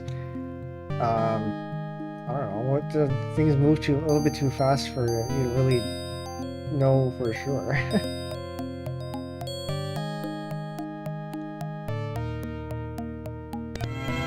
Well, you can give a generic answer, but they're not going to take that.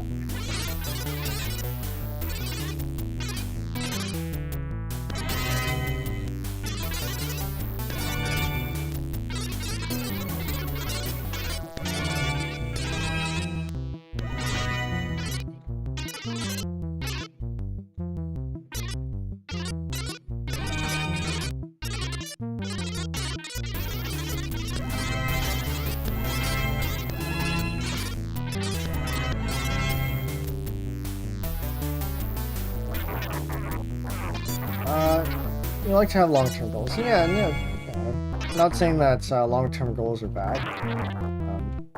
They're just a little bit hard for me, let's say. At least if you have a long-term goal, it means that you have something you can work towards. Which is always nice. It means that you can plan things out and it possibly gets to where you want to be faster.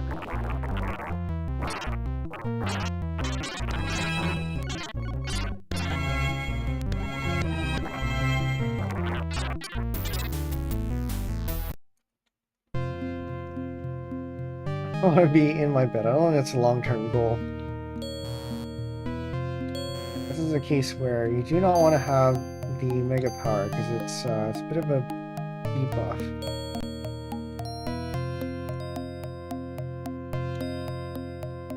I wonder if we got all the blues. We did. Just the greens.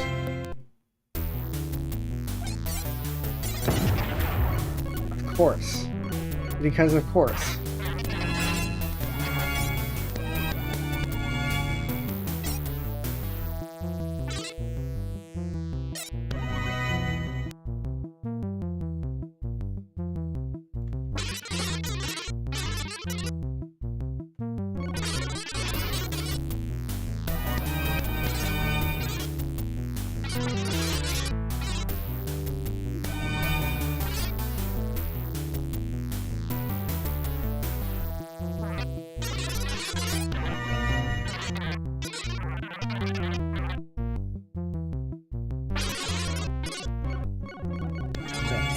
Thinking long-term definitely is the thing that you should do, even if you don't have long-term goals.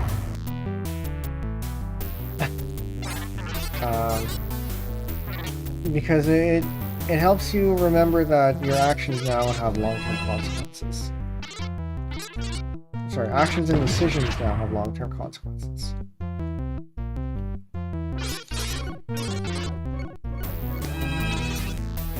So I definitely do think that, you know, if you do this, what's going to happen and where can this take you, or how might that affect your situation in 5 years? You know, that often comes up with the topic of money and saving, where time is money, and the sooner you save, the more your money grows because of compound interest. Or in the case of the markets,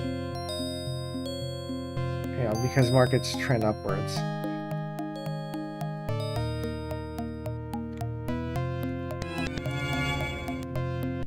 So if you're young, definitely do try to get into saving or, you know, trading as soon as you can, because if you leave it for later, then you're gonna wish you had done it sooner. Yeah, hopefully they trend upwards. Sometimes they don't, but in the long run they generally do. This isn't financial advice, by the way, legally speaking. I'm not a financial advisor, I'm not your financial advisor, all that stuff.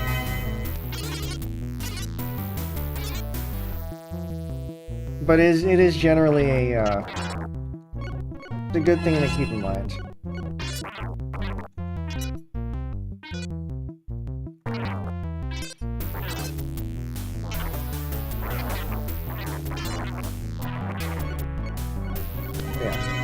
if you need the long-term goals to have something to work towards, and yeah, definitely do that.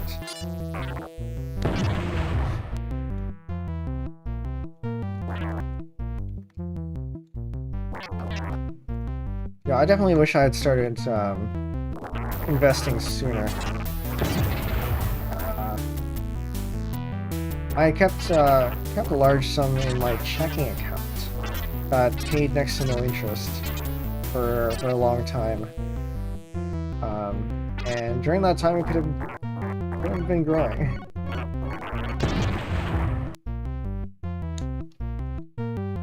And then after I did start investing, I only invested in bonds because that's what I understood. Bonds don't grow very much, of course, but they are at least safe. Safer.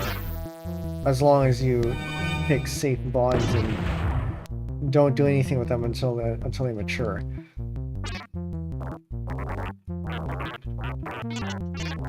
But they are very slow to grow. And if you're young, you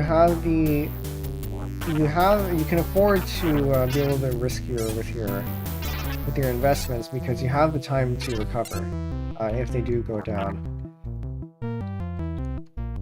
Investing markets will always go up, even though I don't think they will. Yeah, if you're investing in the market, you should be investing, or at least, unless you know what you're doing,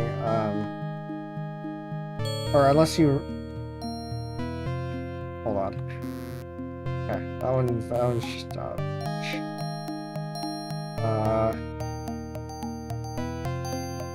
Unless you're in the more advanced stuff, you're generally going to be investing in for the long run. And so you can assume that the market will probably be going up by the time you need to withdraw. So what do I invest in now?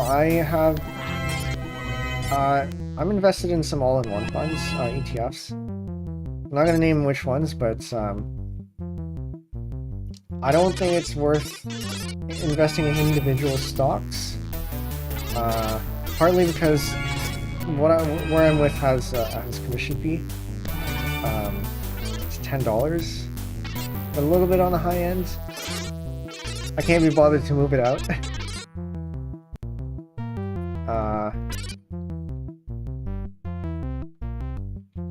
But also because I don't want to have to manage that.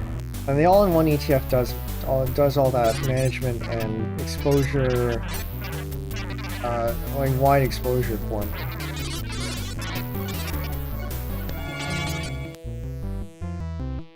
Like with an all-in-one ETF, you have exposure to the entire market, or pretty close to it. And so, it's almost as good as you can get in terms of don't put all your eggs in one basket, because you're putting your eggs in the entire thing, and the entire set of possibilities where you can put your eggs in.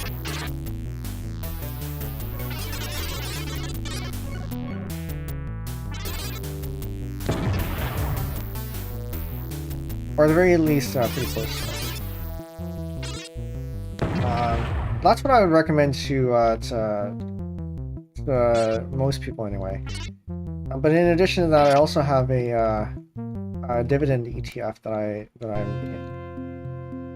I have, just so I can recover some of the what do you call it? Some of the words not coming to me. I said it earlier. Commission fee.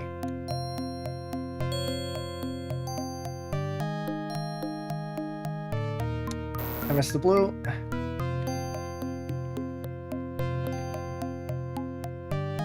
I missed the green. What is this? Spacing out.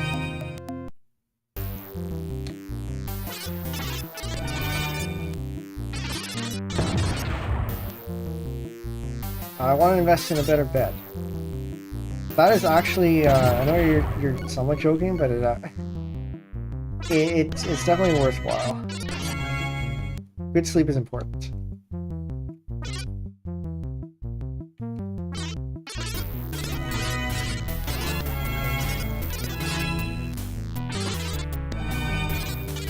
especially if you end up getting very little of it because you stay up so late.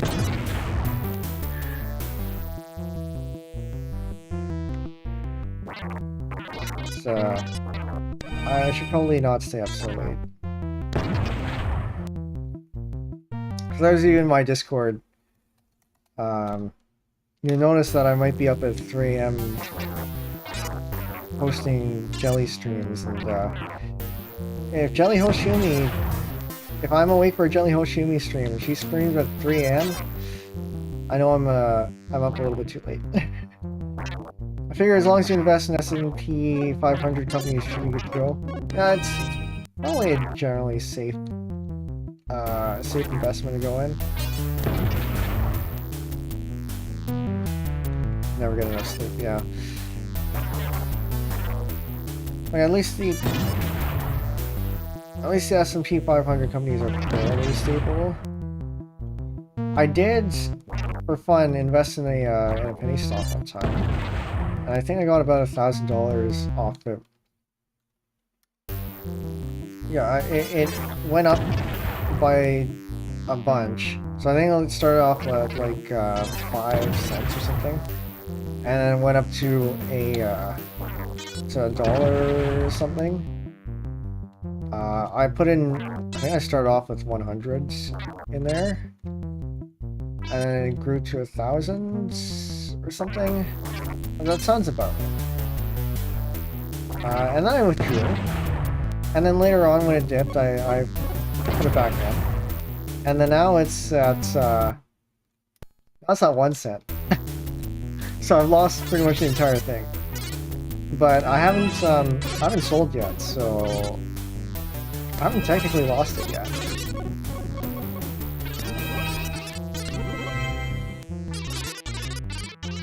Yeah, I haven't lost it until you've sold it. Now, should I have exited sooner and not lose an extra $500 or whatever? Probably. Should I have not reinvested in the first place? Probably. But at this point, it's too late.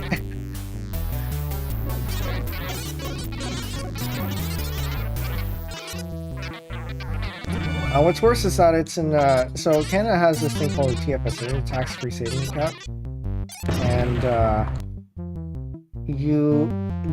the gains that you get from that are tax-free, so you don't have to pay income tax on it.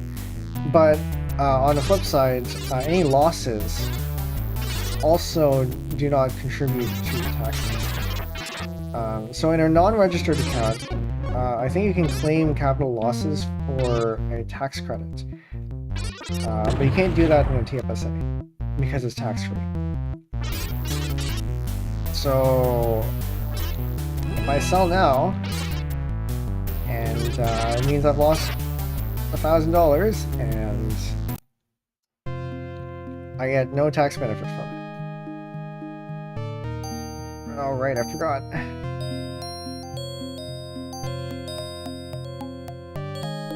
Let me grab this one.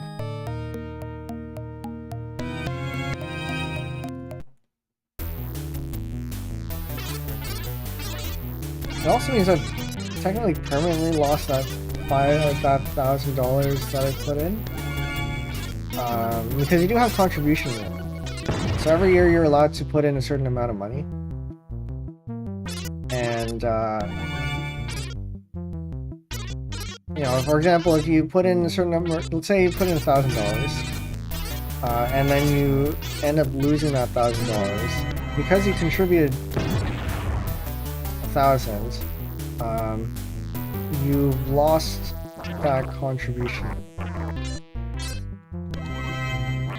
Now, that's made up, more than made up from my my other investments, so I'm not too concerned. It just means that I've made 1,000 less than I could have. Actually, hold on. What makes this even funnier is that I made the gain from the initial investment in a non-registered account, so I actually did pay. I would have paid income tax on that gain, so I actually made less than 1,000 initially. I think in Canada, half of your capital gains are taxed.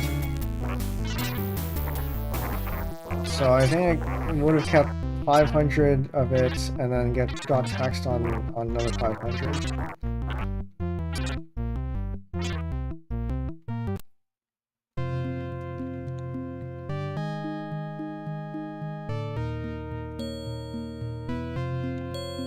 So yeah, don't do penny stocks unless you're willing to lose that money.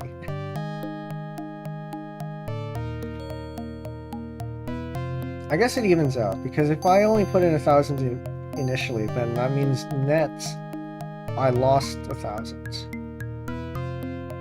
Or sorry, no, sorry, if I only put in 100 initially, then net I would have lost 100. So yeah, all in all, it's not too bad. Other than losing, maybe losing 1,000 in contribution room, except it was already, I don't think I contributed into there. It was, I already had cash in the account, so I don't know how you would view that.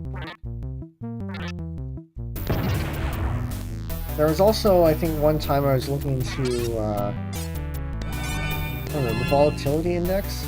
So that's basically a stock that tracks the volatility of the market. So if people are heavily trading, then it goes up. If people are not trading, it goes down. And that is very risky investment, but it can go up by a lot if things happen on the market. Usually that index tracks downwards, except in the cases where it doesn't. So it's definitely a short-term investment, not a long-term one, if you decide to invest in a volatility stock.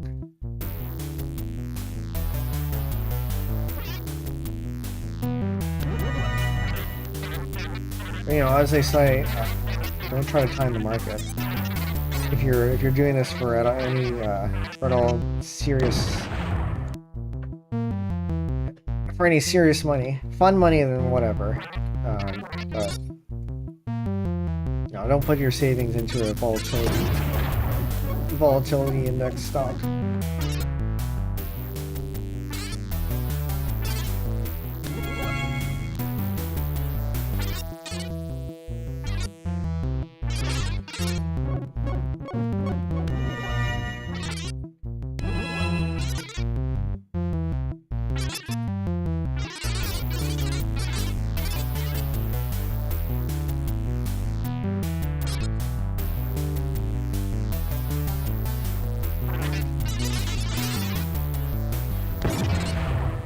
That was a small one.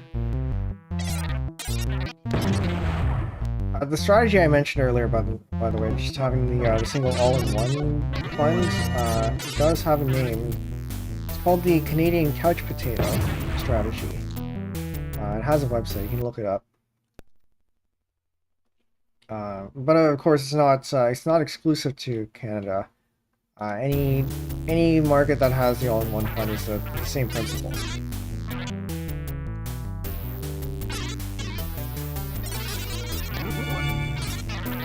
But the Canadian Couch Potato site does have information specific to Canada, like which funds you can look at. Sounds like a good strategy. Yeah. Again, as I said earlier, the adage is dodge. The saying goes, don't time the market, put time in the market, not timing the market, or whatever, however they say it. And it's been shown that, you know, sticking to something algorithmic rather than trying to time the market actually yields better results. It might have been Warren Buffett who would go with that or something, but yeah, just going along with the market rather than trying to beat it has been shown to be the better strategy.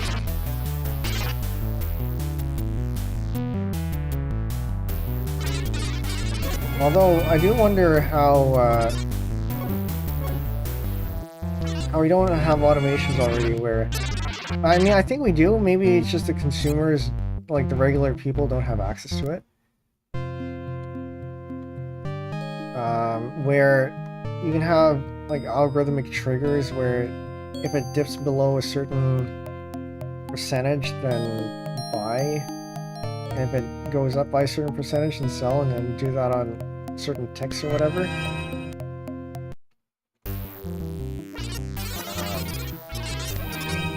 Yeah.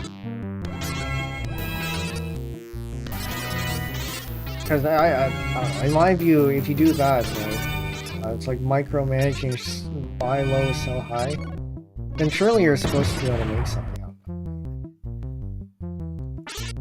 But maybe I'm being naive here. Yeah, consider investing only as a long-term strategy. A long-term thing, yeah. So you definitely don't want to be investing, at least if we're talking about investing in stocks. The riskier your investment vehicle is, the longer you should hold it for. Because, say you need to have the money in a year, while the markets do tend to trend upwards over time, within a year they might trend downwards. Like we saw it in during COVID time. So a year is a little bit too short for being invested in stocks, but you can be invested in safer alternatives. For example, in Canada here, we have something called a GIC, Guaranteed Investment Certificate. I think there's an equivalent in the US, but you put in some money, and then you are not allowed to take it out until it matures. And then you get a certain amount of interest at the end. So it's very safe, but it also is very slow because it's not very risky. You don't gain a lot of, you don't have a lot of gains from that, but it is also very safe. So it's a trade-off. It's a risk and reward trade-off there, where the riskier the investments, the more you have, the more potential you have to gain off of it. But it also means that the more potential you have to lose. I forgot this was the first one.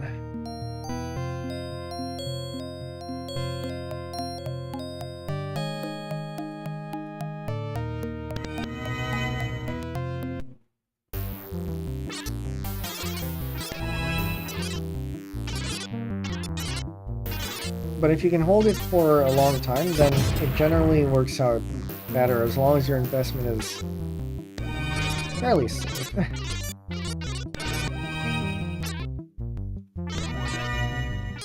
Because the markets do generally trend upwards, given enough time.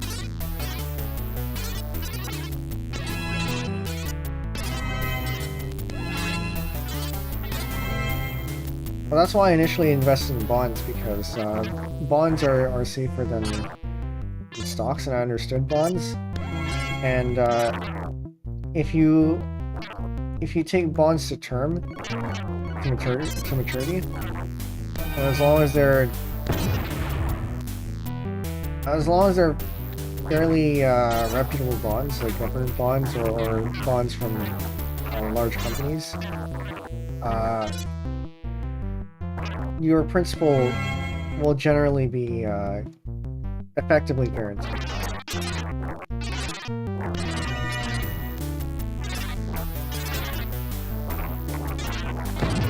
And the interest for that.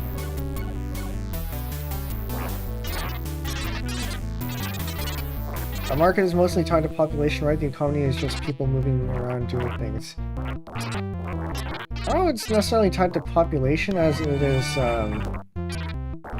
I mean, your latter part I think is correct. Like moving around doing things and stuff. Because if you have a lot of economic activity, then prices will fluctuate more. Now, of course, disclaimer here, I did take an economics class, but only one class. So I could be spouting nonsense here. But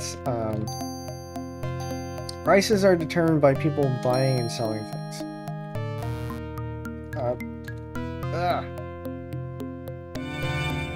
So if nobody's buying or selling, then the price stays where it is. Well, that's not entirely true, though, because there's a whole supply and demand thing where if there is more supply than demand, then when nobody's buying anything, the sellers are forced to. I don't think we're making it a level 1. The sellers are forced to lower their price because so that people buy it.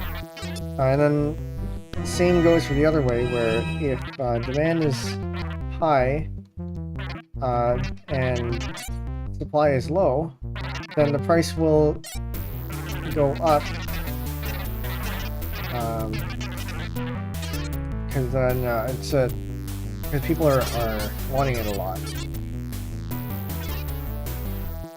Well, I guess that case doesn't really illustrate my point there.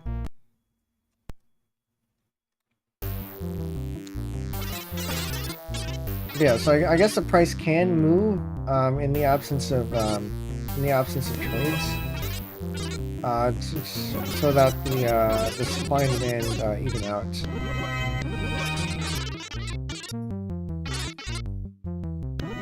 And then the more people you have, the more likely trades are going to happen. So I think that's where the population comes in.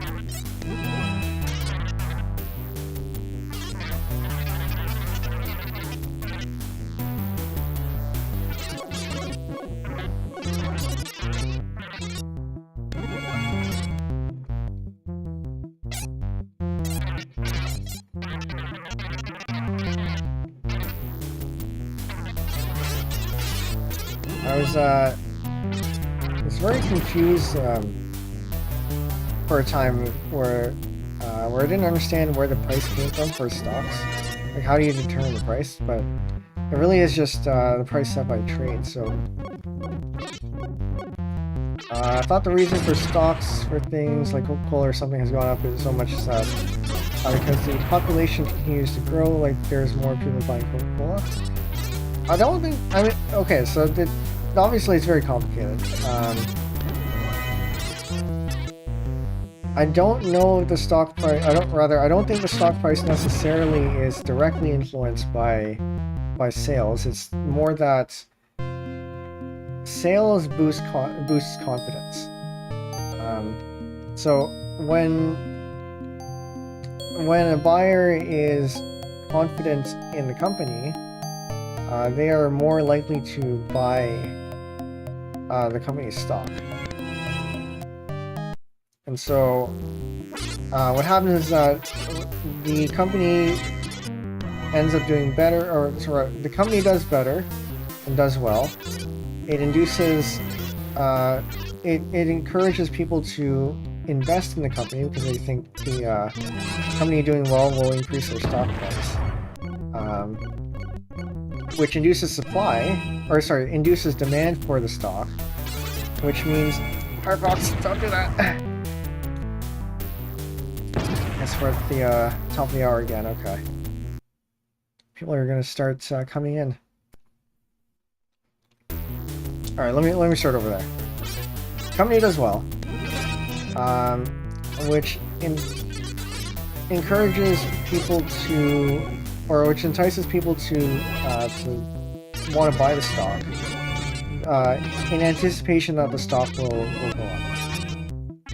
That in turn increases the demand for the stock, which then, as we said earlier, higher demand means the price will go up, so that the supply will match.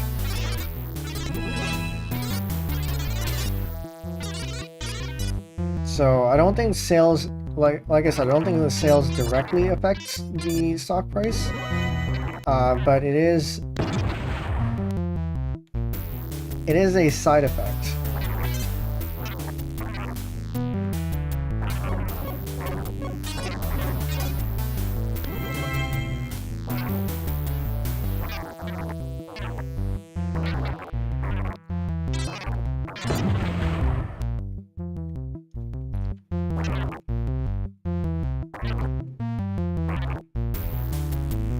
I guess it's a good segue to what I was saying. Was about to say earlier was I didn't know how the stock price was determined. Like who decides that it's like $25 per stock, but it really is from the trade. So when you go to trade a stock, you'll see there's an ask and there's a bid. So the ask is the seller, the price of the how do I put that in words?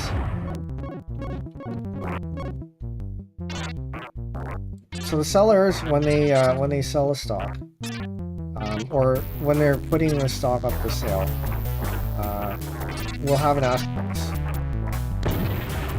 The seller with the lowest ask price is, or rather, okay, the ask price is how much they want to sell the stock for.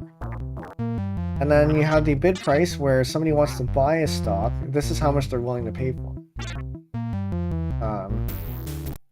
The ask price is at or lower than the bid price, then a trade will happen because those are all lucky.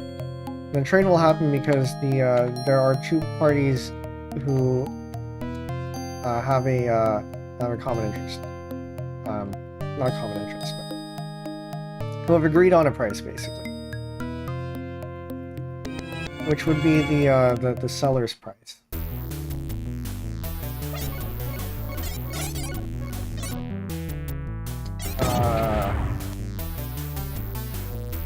And so when that trade happens, that is the price of the stock, because that's how much it traded for at that time.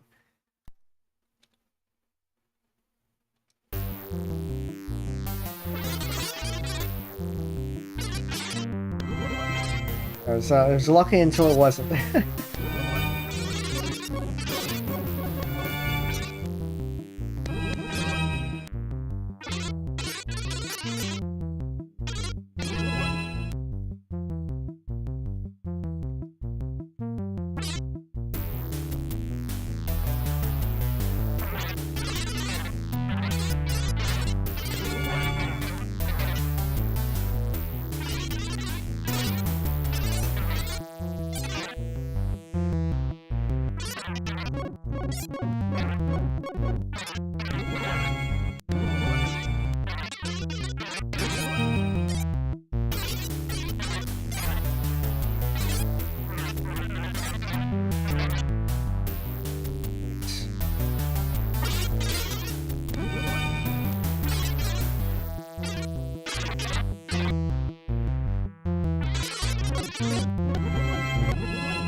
When you go buy a stock, you'll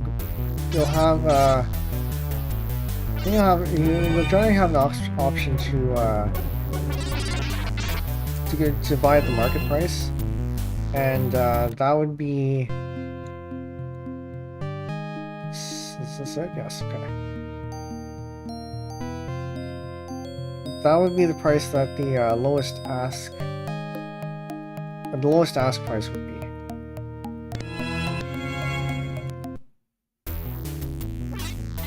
Because you're willing to, you're willing to buy it immediately, and if you're buying it immediately, then you have to go with whoever's selling.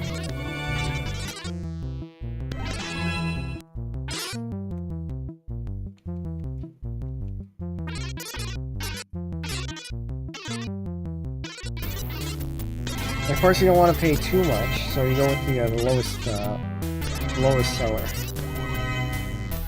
The lowest price.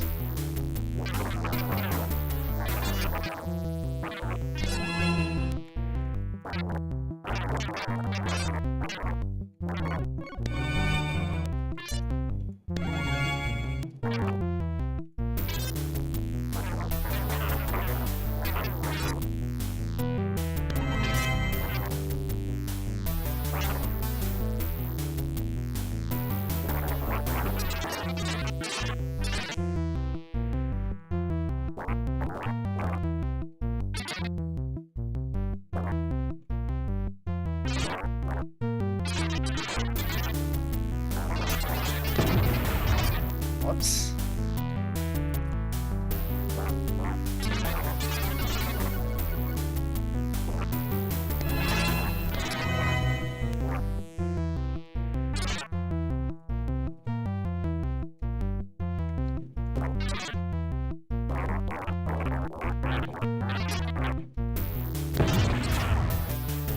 I think that's the point where I'm going to start dying a lot. Haven't even reached level 2 yet.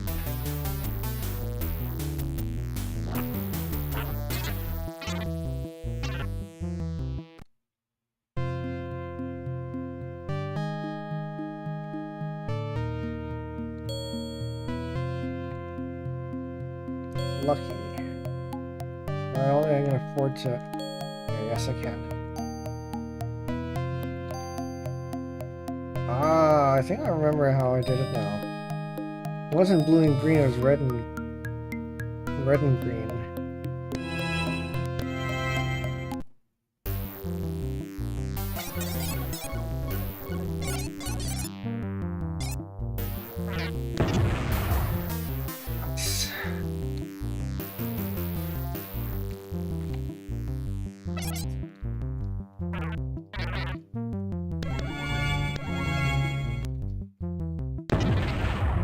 Also nice. Okay, I need more purples.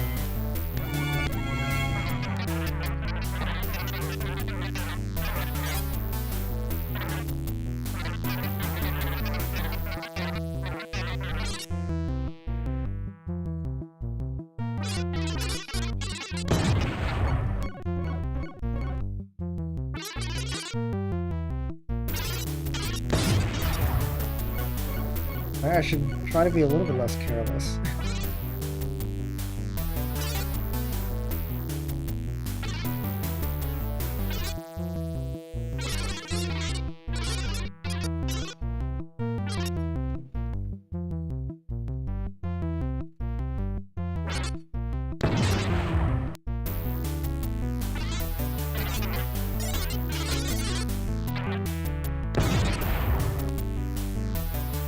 Of course, as soon as I say something about being less careless,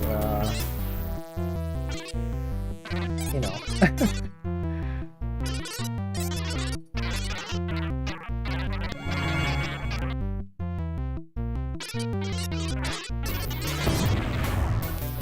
Alright, that was entirely avoidable. It's too close.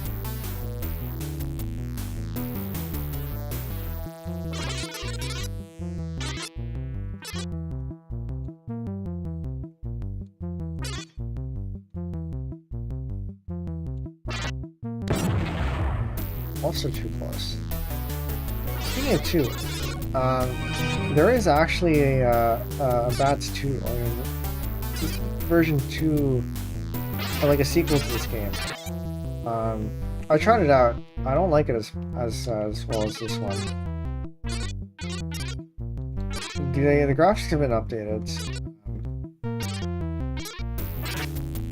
I'm not sure I like the style as much as this one, but maybe I'm just too used to this.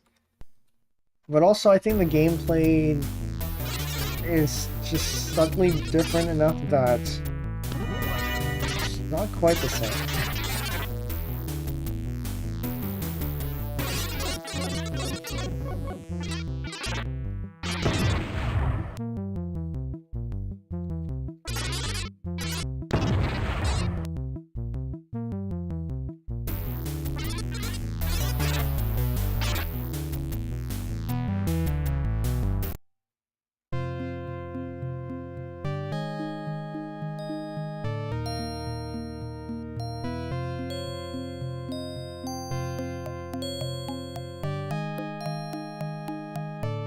Alright, well, red and blue are not getting it.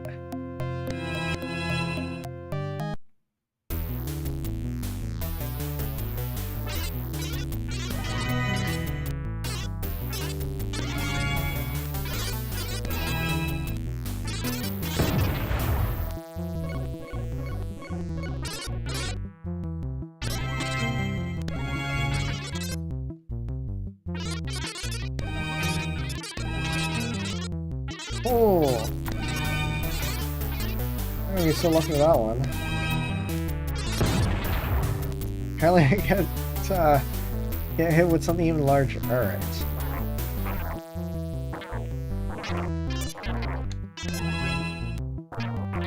Invincibility to the rescue.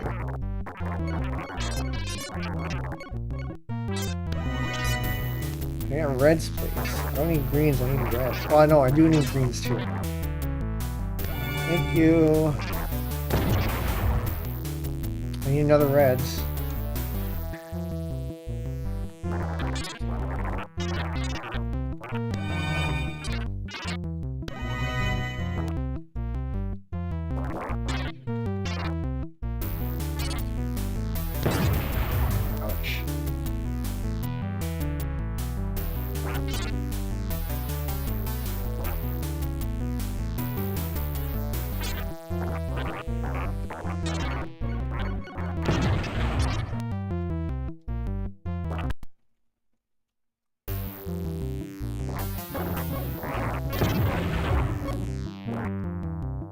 That's right away. Barely even fired anything.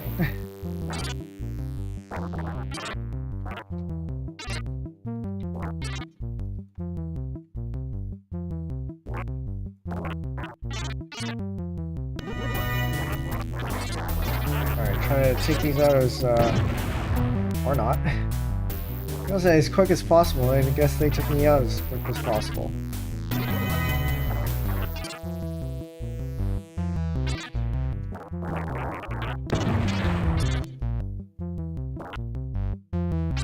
I have doubts about making it to level 3.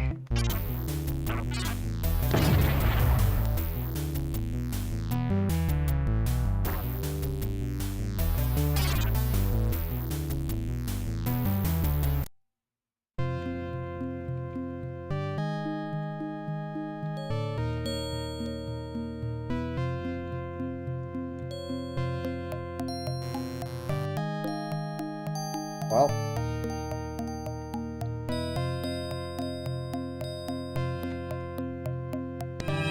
I didn't need green anyway. I would... Oh, wait, no, it's not that one.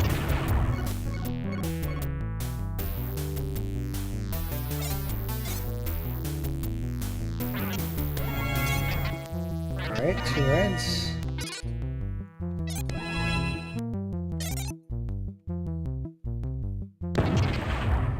I knew it was coming on that side. And I was still there, alright.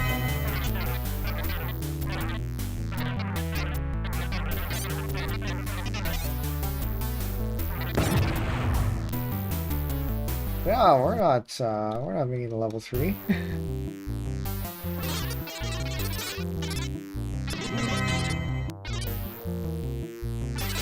Alright, we'll probably try for a few more. As much as I would like to get to success, if we're not getting there, then maybe we save it for another time.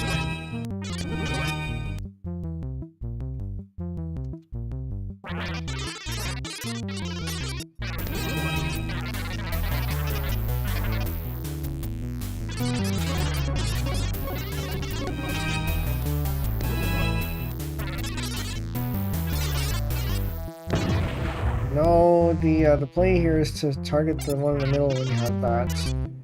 Because if you target the big one, and you hit it enough, even if all the minions are gone, or are still there, then it goes away anyway, and the rest of them follow.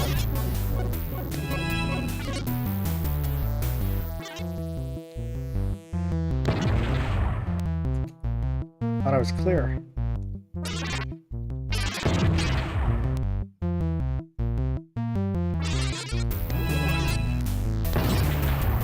Okay, I think at this point, we intentionally die.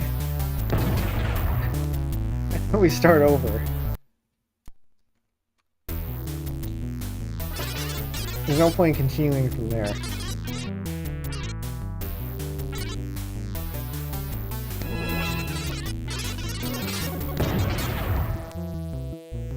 I think I might be playing too fast.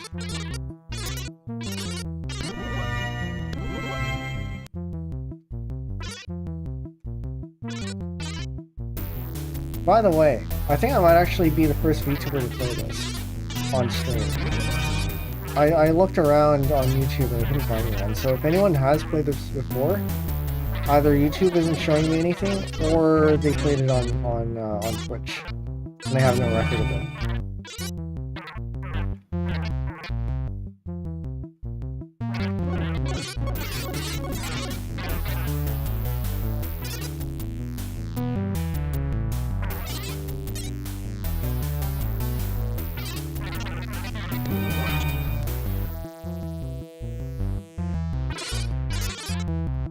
The other older games that I had, or other retro games rather, that I had in mind. So Wind Depth I had already played on stream once, but surprisingly I was not the first one to play that. There was this a Japanese VTuber who played it on stream once, but I think only once.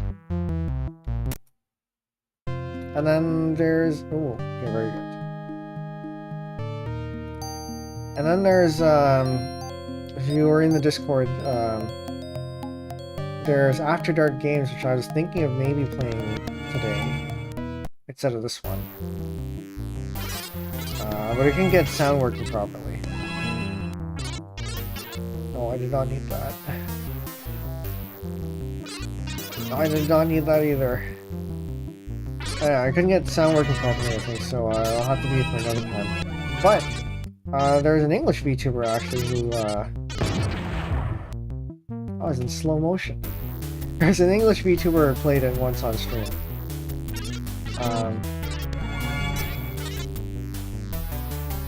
Which is also fairly surprising. And also seems like she played Tetris for a time. At least Puyo Puyo Tetris 1. Somebody who's in the Discord, I forgot her name, I think it was Ellie. Her name in short is Ellie. I don't remember her full name. But if somebody wants to check, it's in the other VTubers, this channel. Also in Falling Blocks. And then just paste it in chat. I missed it.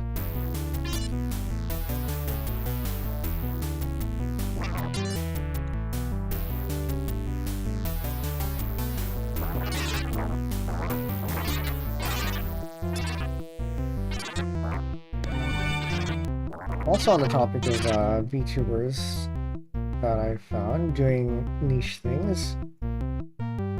Her name is Arianjo.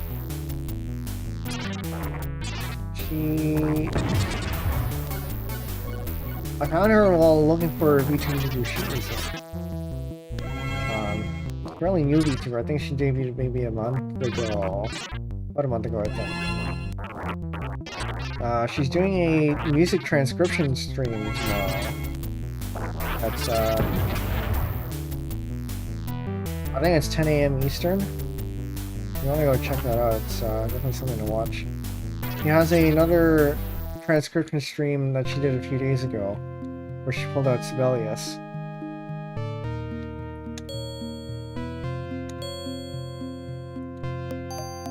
Okay, that was lucky. That was not so lucky. I was hoping for the green. I should have just went up straight down. I'm not getting any of these. As I said, I'm not getting any of these. That's kind of sad. Yeah. Arianjo. I think I might actually not have it. No, I shouldn't say that. I'm gonna end up having a meeting at that time if I say that. But right now my schedule is free, so I might actually be able to tune in live.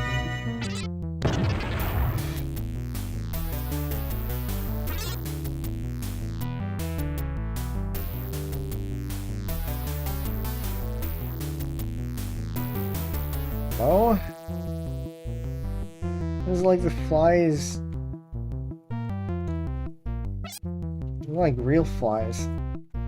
Once you try to get them, you someone manage to avoid you.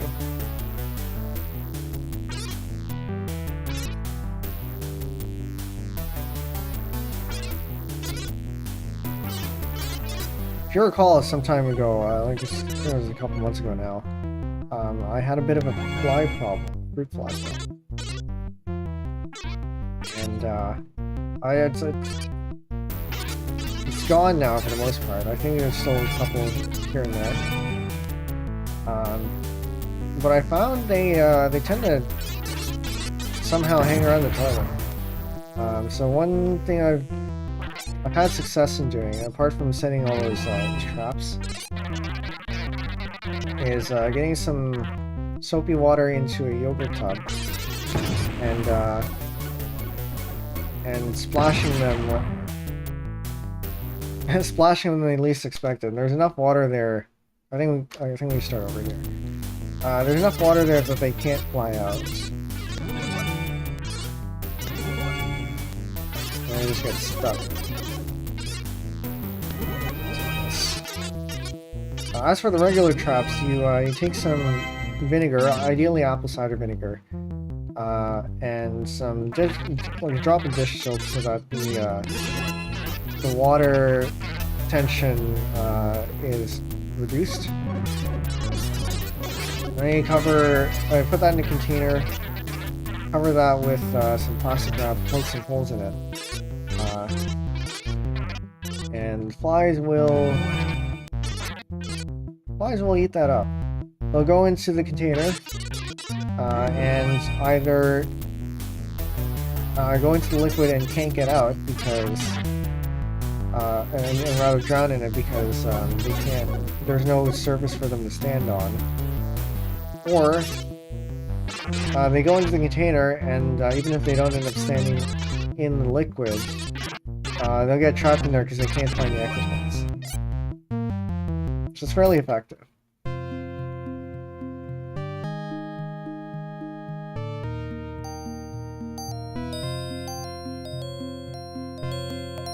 Mr. Red, Mr. Red.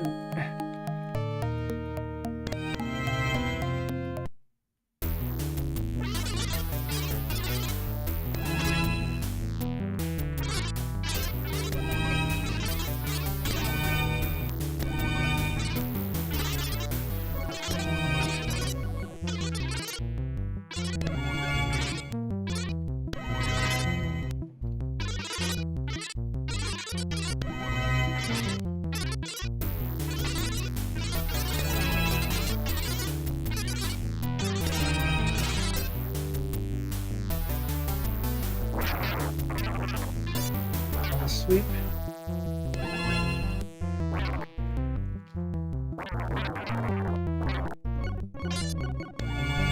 3 of them, very good.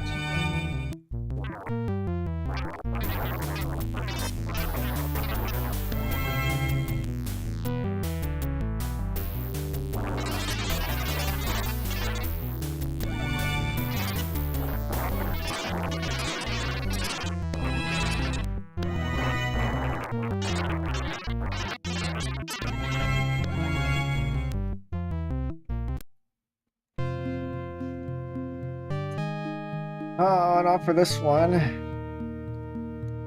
I'm gonna have to start from the top here.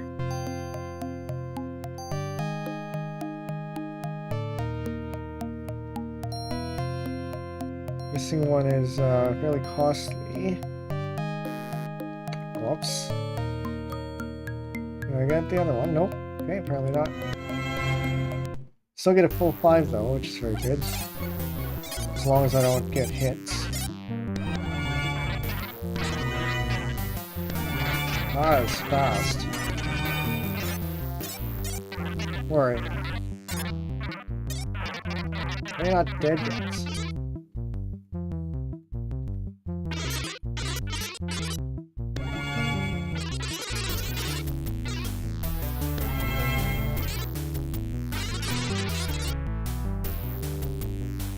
Red, please.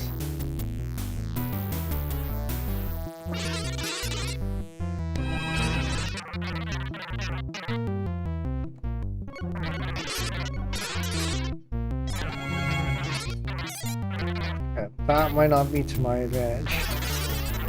Maybe.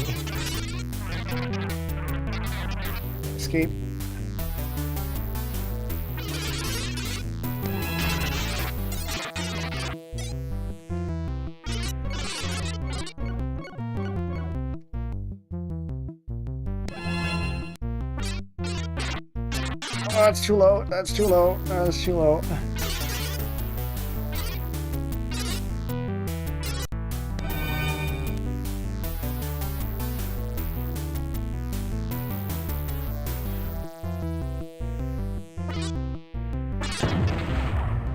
Whoa, that's a good run though.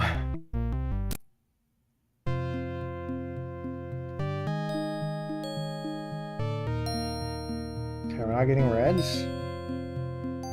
I don't know why I'm trying to go for red when I already don't have it. Or I don't have green either. Get the blue.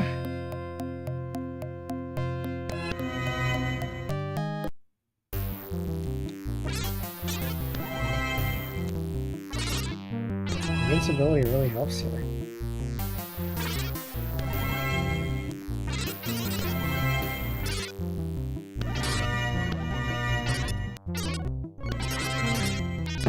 Blah.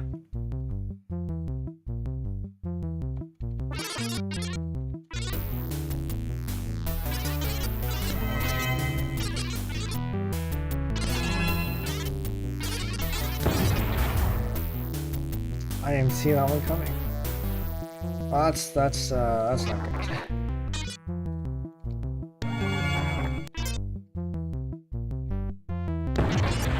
That is also not good. Let's grab it from the side.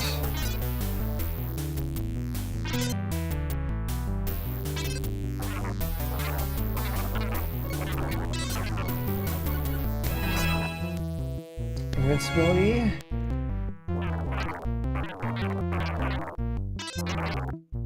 Ooh, I need another red. I'm very uncomfortable with the split here.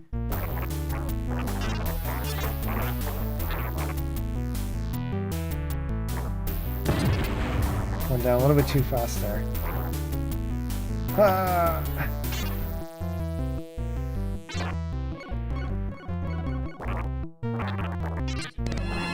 Okay, got I don't know how many of those I got, but enough probably.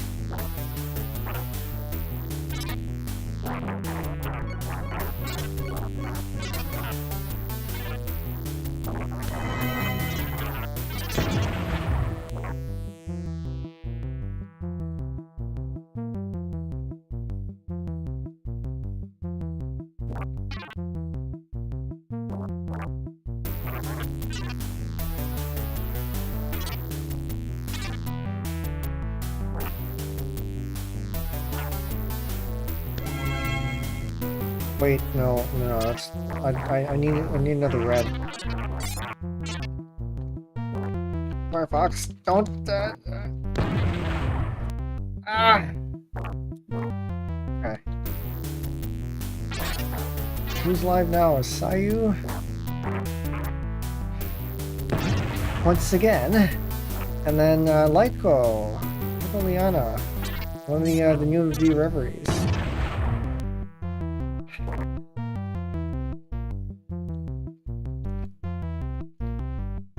Reverie? V4 sorry. No, wrong agency. V4 Mirai had debuted their, what is it now, their 4th gen? Had some very good debuts there. Very entertaining. High production value too. Feels like the standard for mid-size VTuber companies, or debuts in those mid-size VTuber companies is getting to be higher and higher. Do you mind?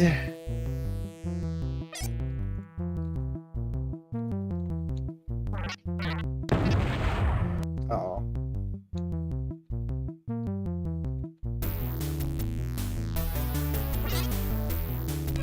It's coming out with a red one.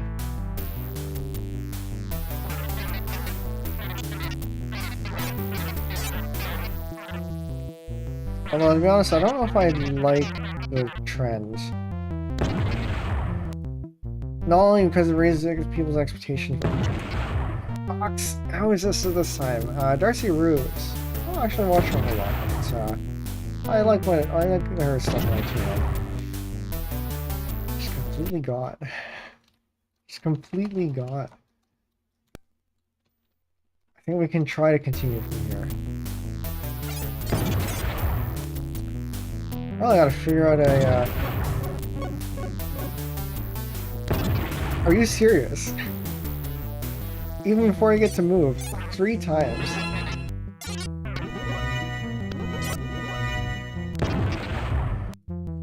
That is such a good run, too.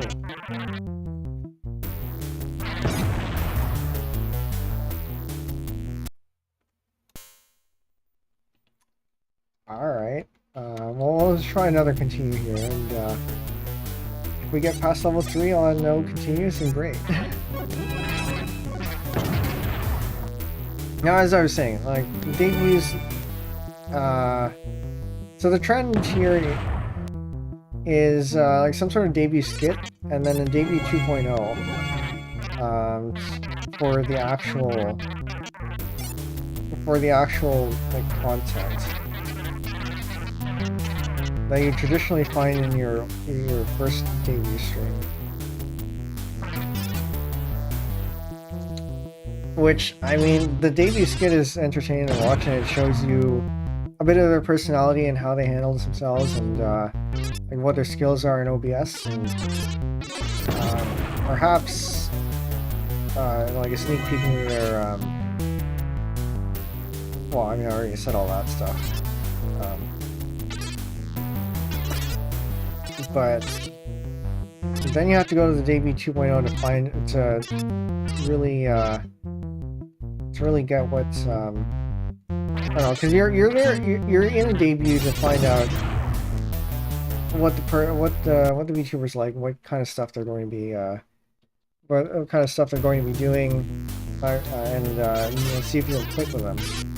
And while you do get some of that in the debut skits, I feel like the stuff in the debut 2.0 is more pertinent, more relevant. So you end up having to watch 2 streams instead of just 1, and the 2.0 tends to be at least as long as the debut.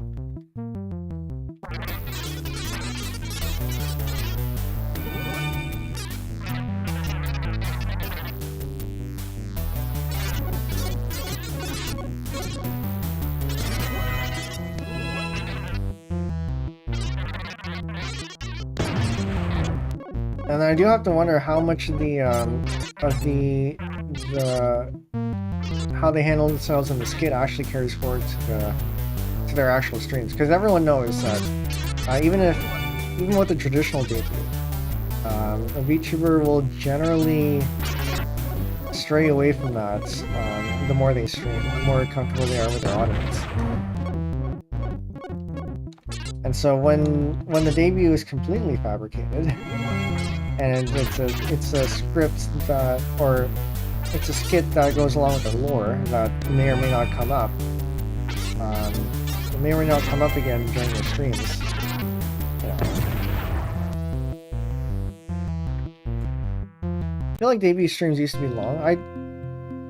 I generally feel like they've stuck to being missed in the shift. They generally haven't been longer than an hour from what I've seen, at least in terms of corporate debuts. Like indie debuts, short. Like those will be as long as they want. But in terms of corporate debuts, they tend to be an hour or less.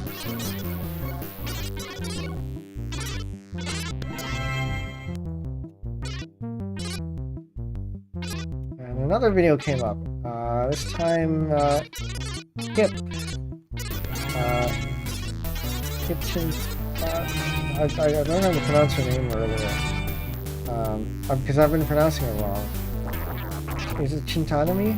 Tamani? Or something like that. Since she published one of her blogs. But yeah, and in terms of their corporate debuts, it's really lucky. I haven't seen them go on for longer than an hour.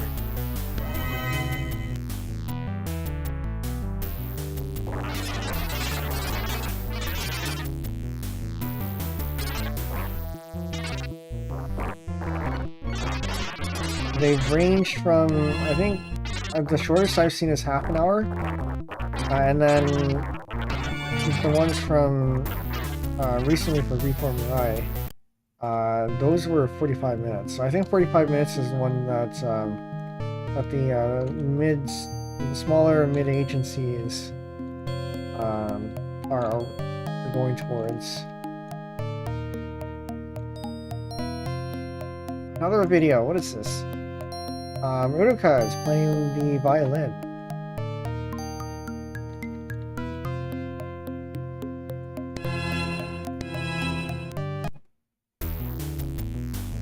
It's Fujikura Uruka from Face Connect.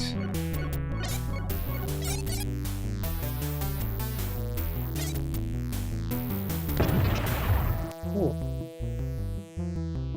Probably a second wave would be from around 20 minutes. Then it might be possible. I'm always there for that, but I don't remember them being that short.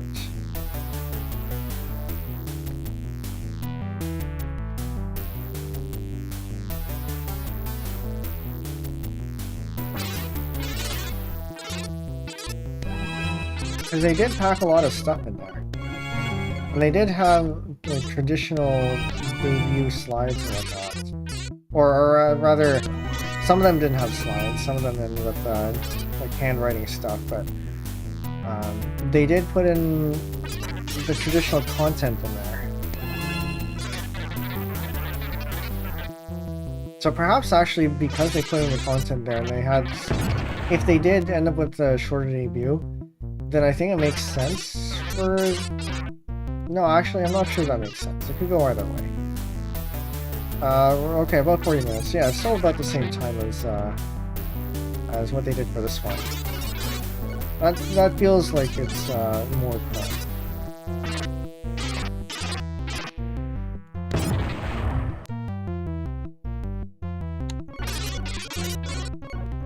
Also, I take issue with the name Debut 2.0.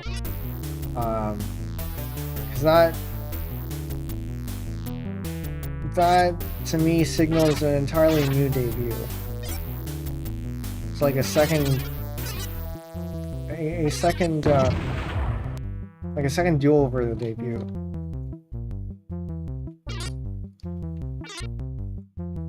And not a continuation of the debut.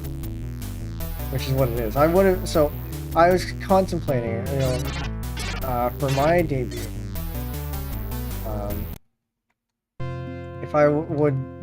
if I did have a debut 2.0, I call it debut plus, because that's what it is. Or yeah, 1.1. Yeah, I'm gonna call it debut plus because 2.0 is not what it is. But that's what the scene has taken to calling it. So it's not really no changing that anymore. Now, I didn't go for debut plus or 2.0 because it doesn't make sense for me to do so. Like I debuted to what, 10-ish viewers, and then how many of them actually came back to watch afterwards? No, it's not unusual for a for your debut to be your highest viewed stream for a while, especially in terms of concurrent viewers, because people like big events.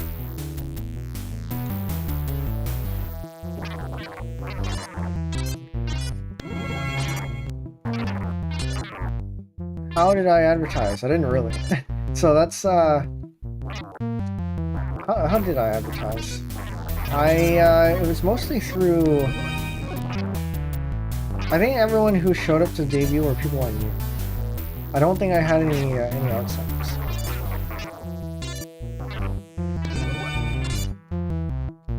The only thing I did was put out the lore video.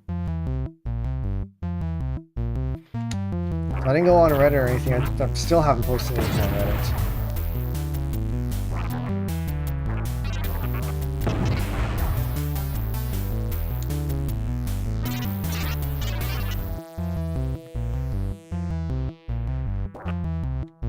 I'm sure if I do and start posting on Reddit, I get a little more traction.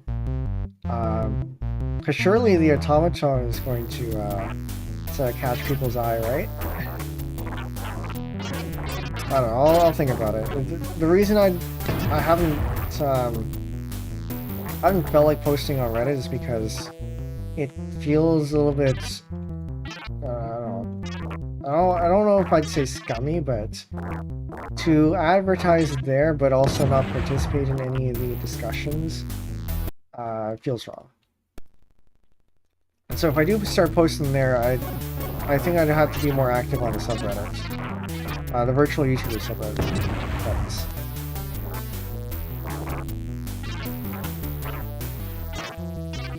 But I neither have...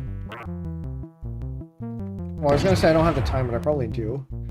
But I don't have the words necessarily to give out in comments. When I look at a post, I don't really have anything to say about it.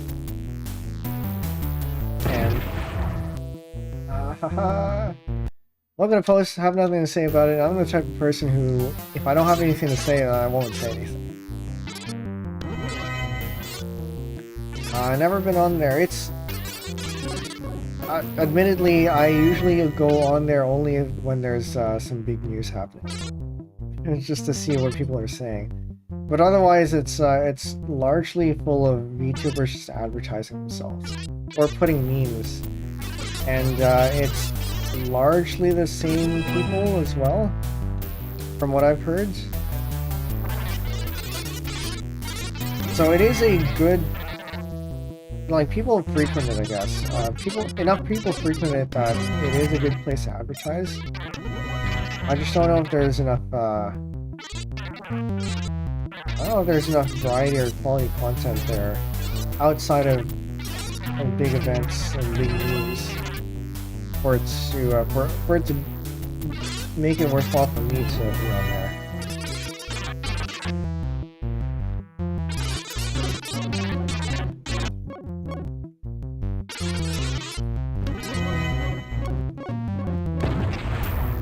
I cleared that.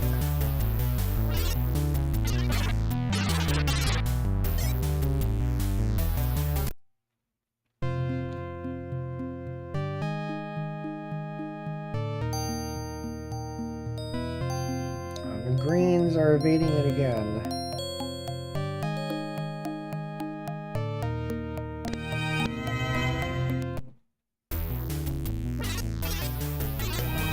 I haven't really been on Reddit as much anymore. Ever since the whole API fiasco, I haven't been on Reddit very much. Gone back to being an occasional reader.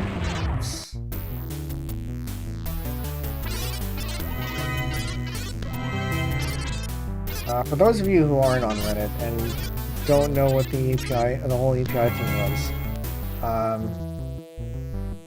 Reddit had decided to make some changes that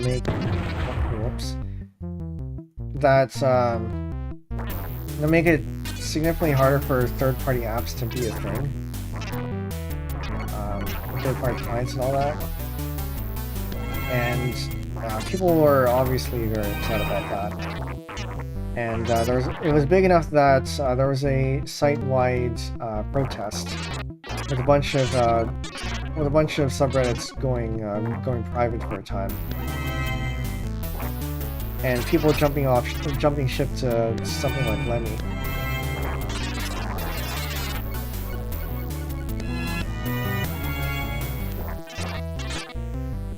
And then Reddit, what was it? I think the CEO had said, just wait it out, it'll pass, which it did. And they also had revived Our Place, the one April Fool's event that they did twice actually. Now 3 times because of the whoops. I should try try not to change my strategy. This was working earlier.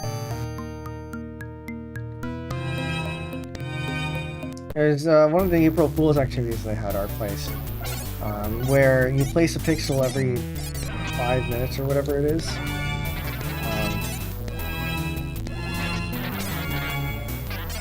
And people are thinking that they did that so people would forget about the whole API thing.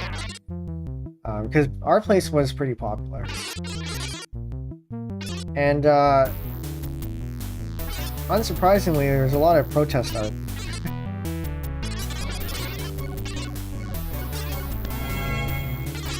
The canvas ended off with a big FU to the CEO.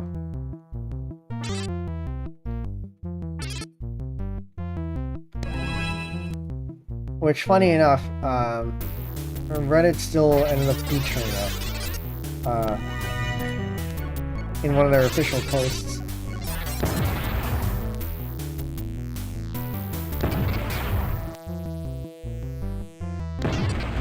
Come on.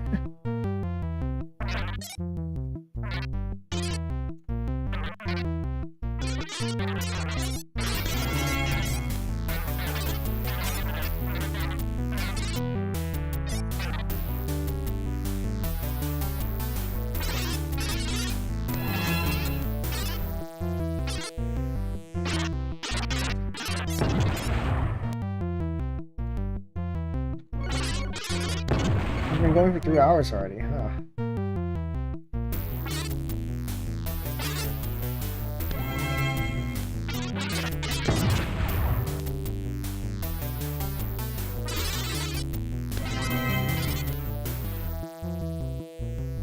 But yeah, I don't think Lemmy's taken off. And people are still on Reddit. So the CEO was right, it's just, the protest will pass, and it has, and you know, unfortunate, but it's hard to move people. Same thing with Twitter. People are very upset about the changes with Twitter and you know, it turning into X and Elon Musk, but people are still on there,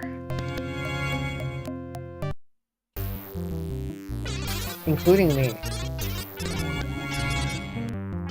which is no, I don't really want to be on there, but also I hate to say it, but I can't be bothered with any of the alternatives either. I would like to have a Mastodon account. I've been eyeing VT Social, ever since debut, or even before that. But also, the VTuber community is on X, is on Twitter, and I already can barely keep up with Twitter either, like posting there. So, I don't know, we'll see. It would be good to have a Fediverse account, just to have it, if for nothing else. I only follow VTubers on there, me too. I used to follow a bunch of other stuff on other accounts, and you know, they're still, my other accounts are still there. I barely use them, but they're still there.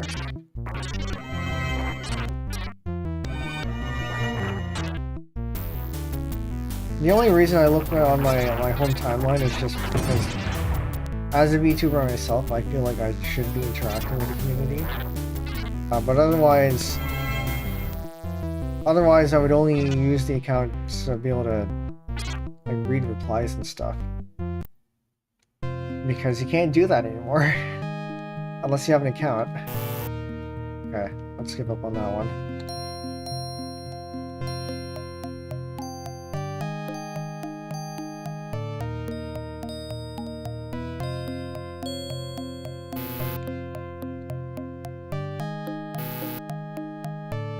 That was absolutely awful.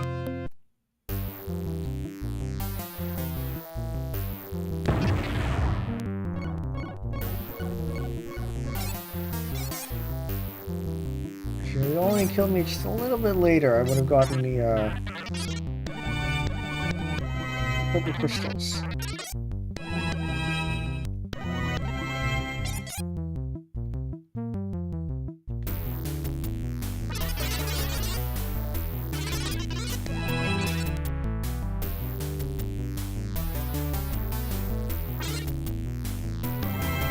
Thanks for the quick actions mods.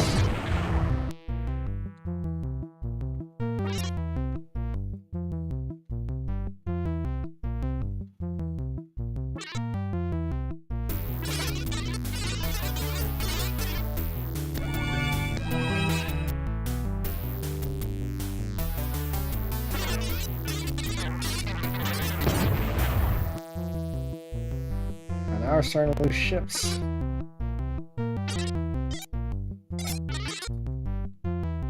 That would go.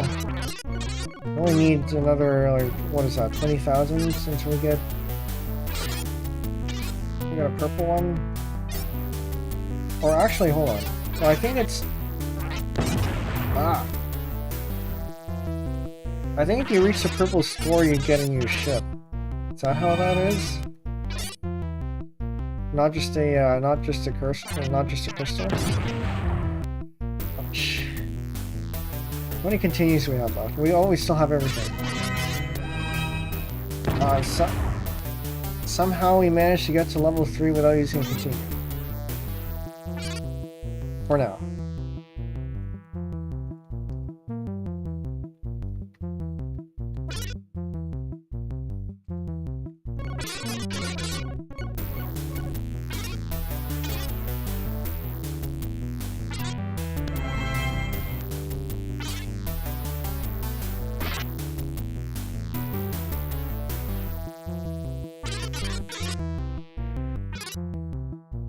Let them fall away.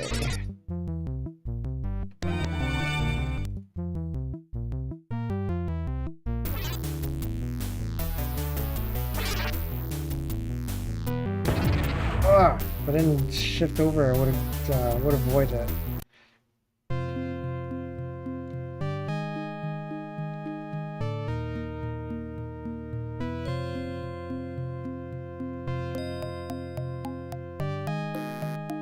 Okay, there goes our reds.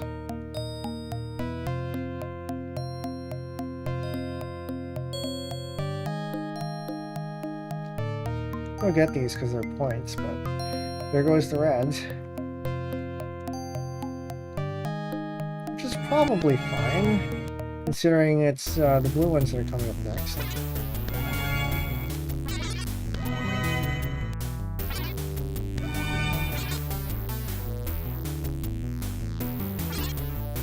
I will want this one though. Thank you, invincibility. Could have used a bit of invincibility there. Continue.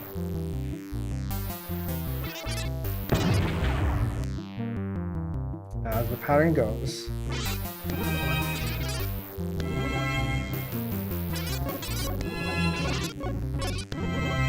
I do not need that.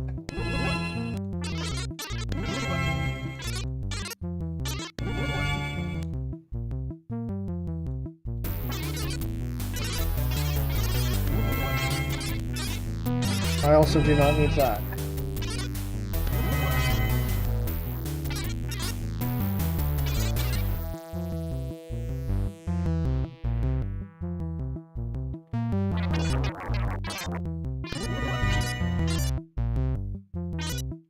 I need more greens since reds are too slow.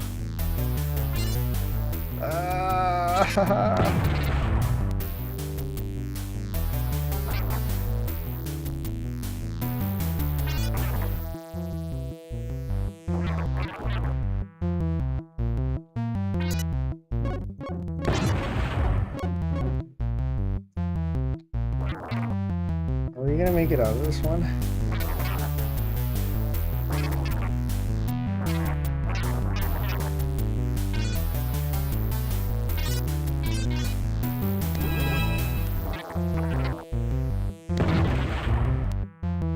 Only they didn't start going down.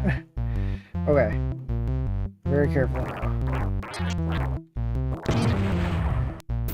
I said very carefully. Continue.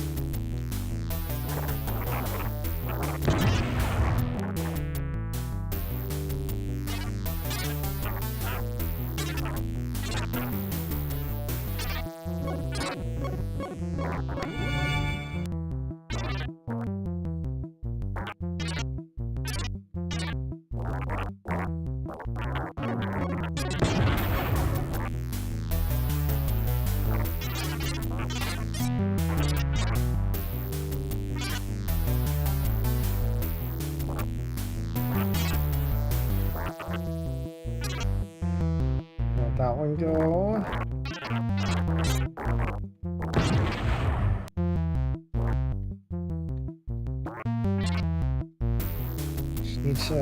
Really just need to survive this one, right? I said survive.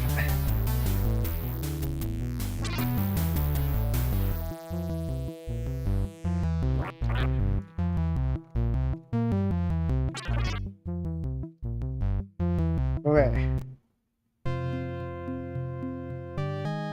Right, I forgot about this one. It's kind of hard.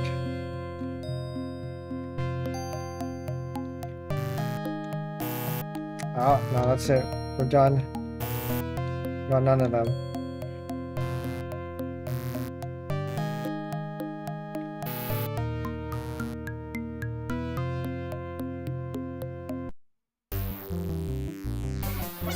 And,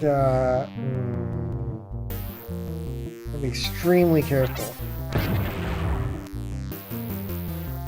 Extremely careful.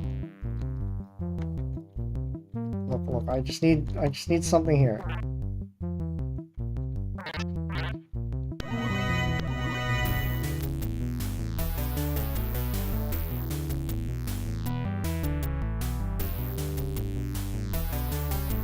Look, I need to get under you.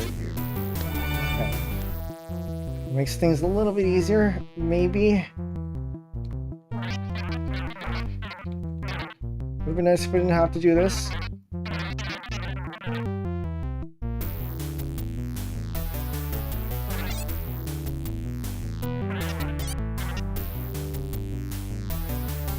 Oh.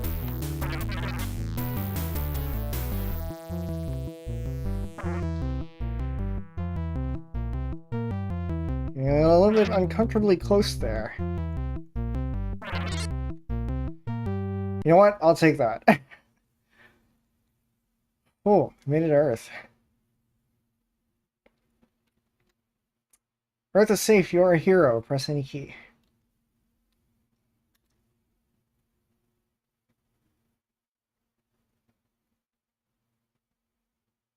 And we made it before stream ended. Single-handedly, you have repelled the invasion of the mutant space bats of doom. Earth celebrates a new hero, and Space Command makes you captain. And that's it. That's the end of the game. Thanks for sticking around the entire time. That was very hard. We didn't end up doing it without any continues, but at least we got there in the end. Alright. Please register today to receive the latest version of Invasion of Mutant Space Bats of Doom, with new features including smart bombs, difficulty settings, cheat keys, new surprises, and more. Plus, receive another shoot 'em up free by the same authors. All for $11, cheap, plus $3 shipping and handling. See order.doc or send a check to or money order to Pop Software, PO Box 6995, Sunnyvale, California 94088. 94088. I don't know how you pronounce zip codes. Thanks for being a Pop Software supporter. Which is funny because I think this version, this specific instance is unregistered, which means we probably didn't pay for this one.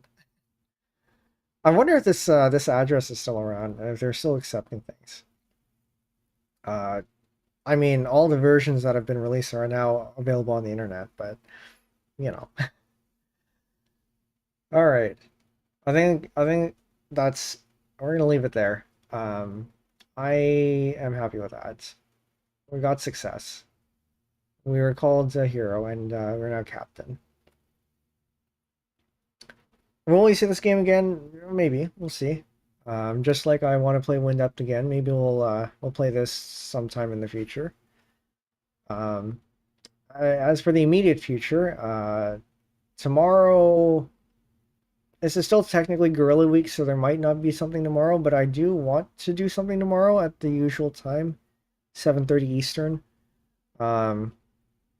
It's likely going to be music related. TBD on what that's going to be. I think I do want to finish looking back and make a video release of it before debut so that we can play during the Automaton stream. So, and then time's running out for that. So, for those of you who aren't aware, I debuted October 16th, 2023. Or, yeah, 2023. Which means we are creeping up very close to that, the first year anniversary. That's in about, what, 2 weeks, I think. 2 or 3 weeks-ish. No, it's like 2 weeks and a bit. So we're running out of time. So perhaps we'll do some polish for that tomorrow. But that's not locked in, so there might be something else. In any case, I've mentioned the Discord a bunch, so you can go ahead and join there if you are not already in there.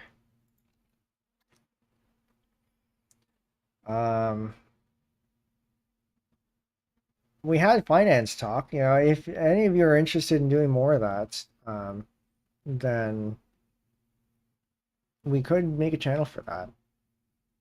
I'd be interested in doing more of that. In any case, thank you all for watching. For those of you on Twitch, you're going to find somebody to raid. On YouTube, as usual, it's going to end. For those of you who are new here, my name is Penbu. I'm the programming, puzzle gaming, and music making VTuber on Linux. Today we had played a retro game called Invasion of the Mutant Space Bats of Doom, a game from my childhood. So, thanks for revisiting with this with me. Okay, we're gonna leave it at that, and we'll see you next stream, hopefully tomorrow. All right, night chat. Bye.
Alright.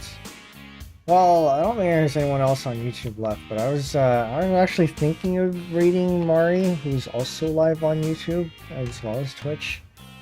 But also, I don't know if she's ending. She's 2 hours in, I don't see any slides, and I don't think she streams for that long either, so we might try to find someone else.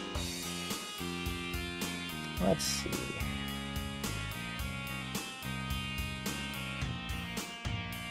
It also kind of sounds like she's ending, so maybe we don't.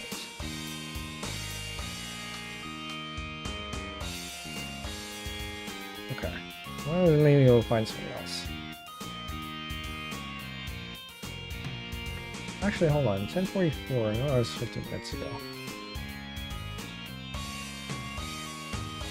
Yeah, no, it sounds like she's ending, so we're not gonna raid into somebody who's ending. Who else is around?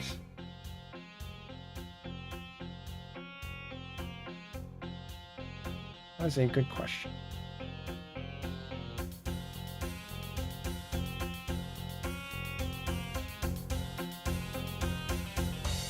Alright, let's, I wonder if we can find anyone in the retro category.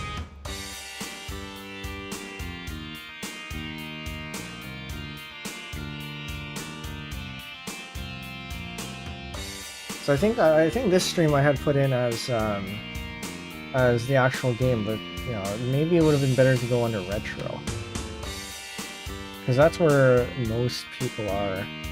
There's hardly anyone in this one because nobody plays this game.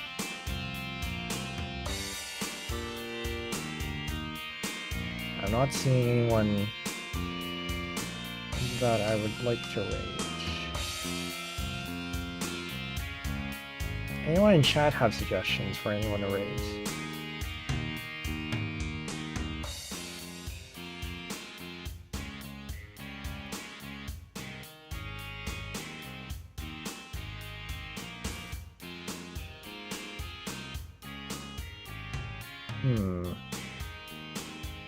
Yeah, this is the reason why sometimes I don't want to stream on Twitch, because then I have to go find somebody to raid at the end.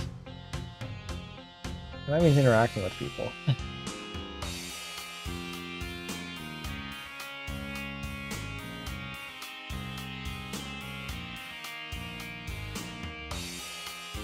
You know what? Oh, there goes a shot. I was gonna listen into the stream for a little bit and then see. I'm okay with that. Or maybe we don't raid. I don't know. It seems kind of awkward to not raid on Twitch at the end of the stream. I know some people do it, but you know, it is a good way to meet people, and it is fairly common courtesy to do so. I don't know, I've found a few people I follow up still with after having raided them.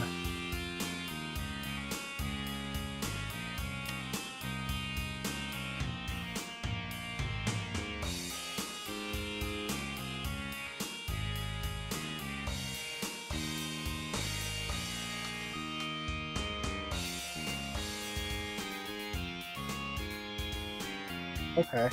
Well, I guess this is probably fine.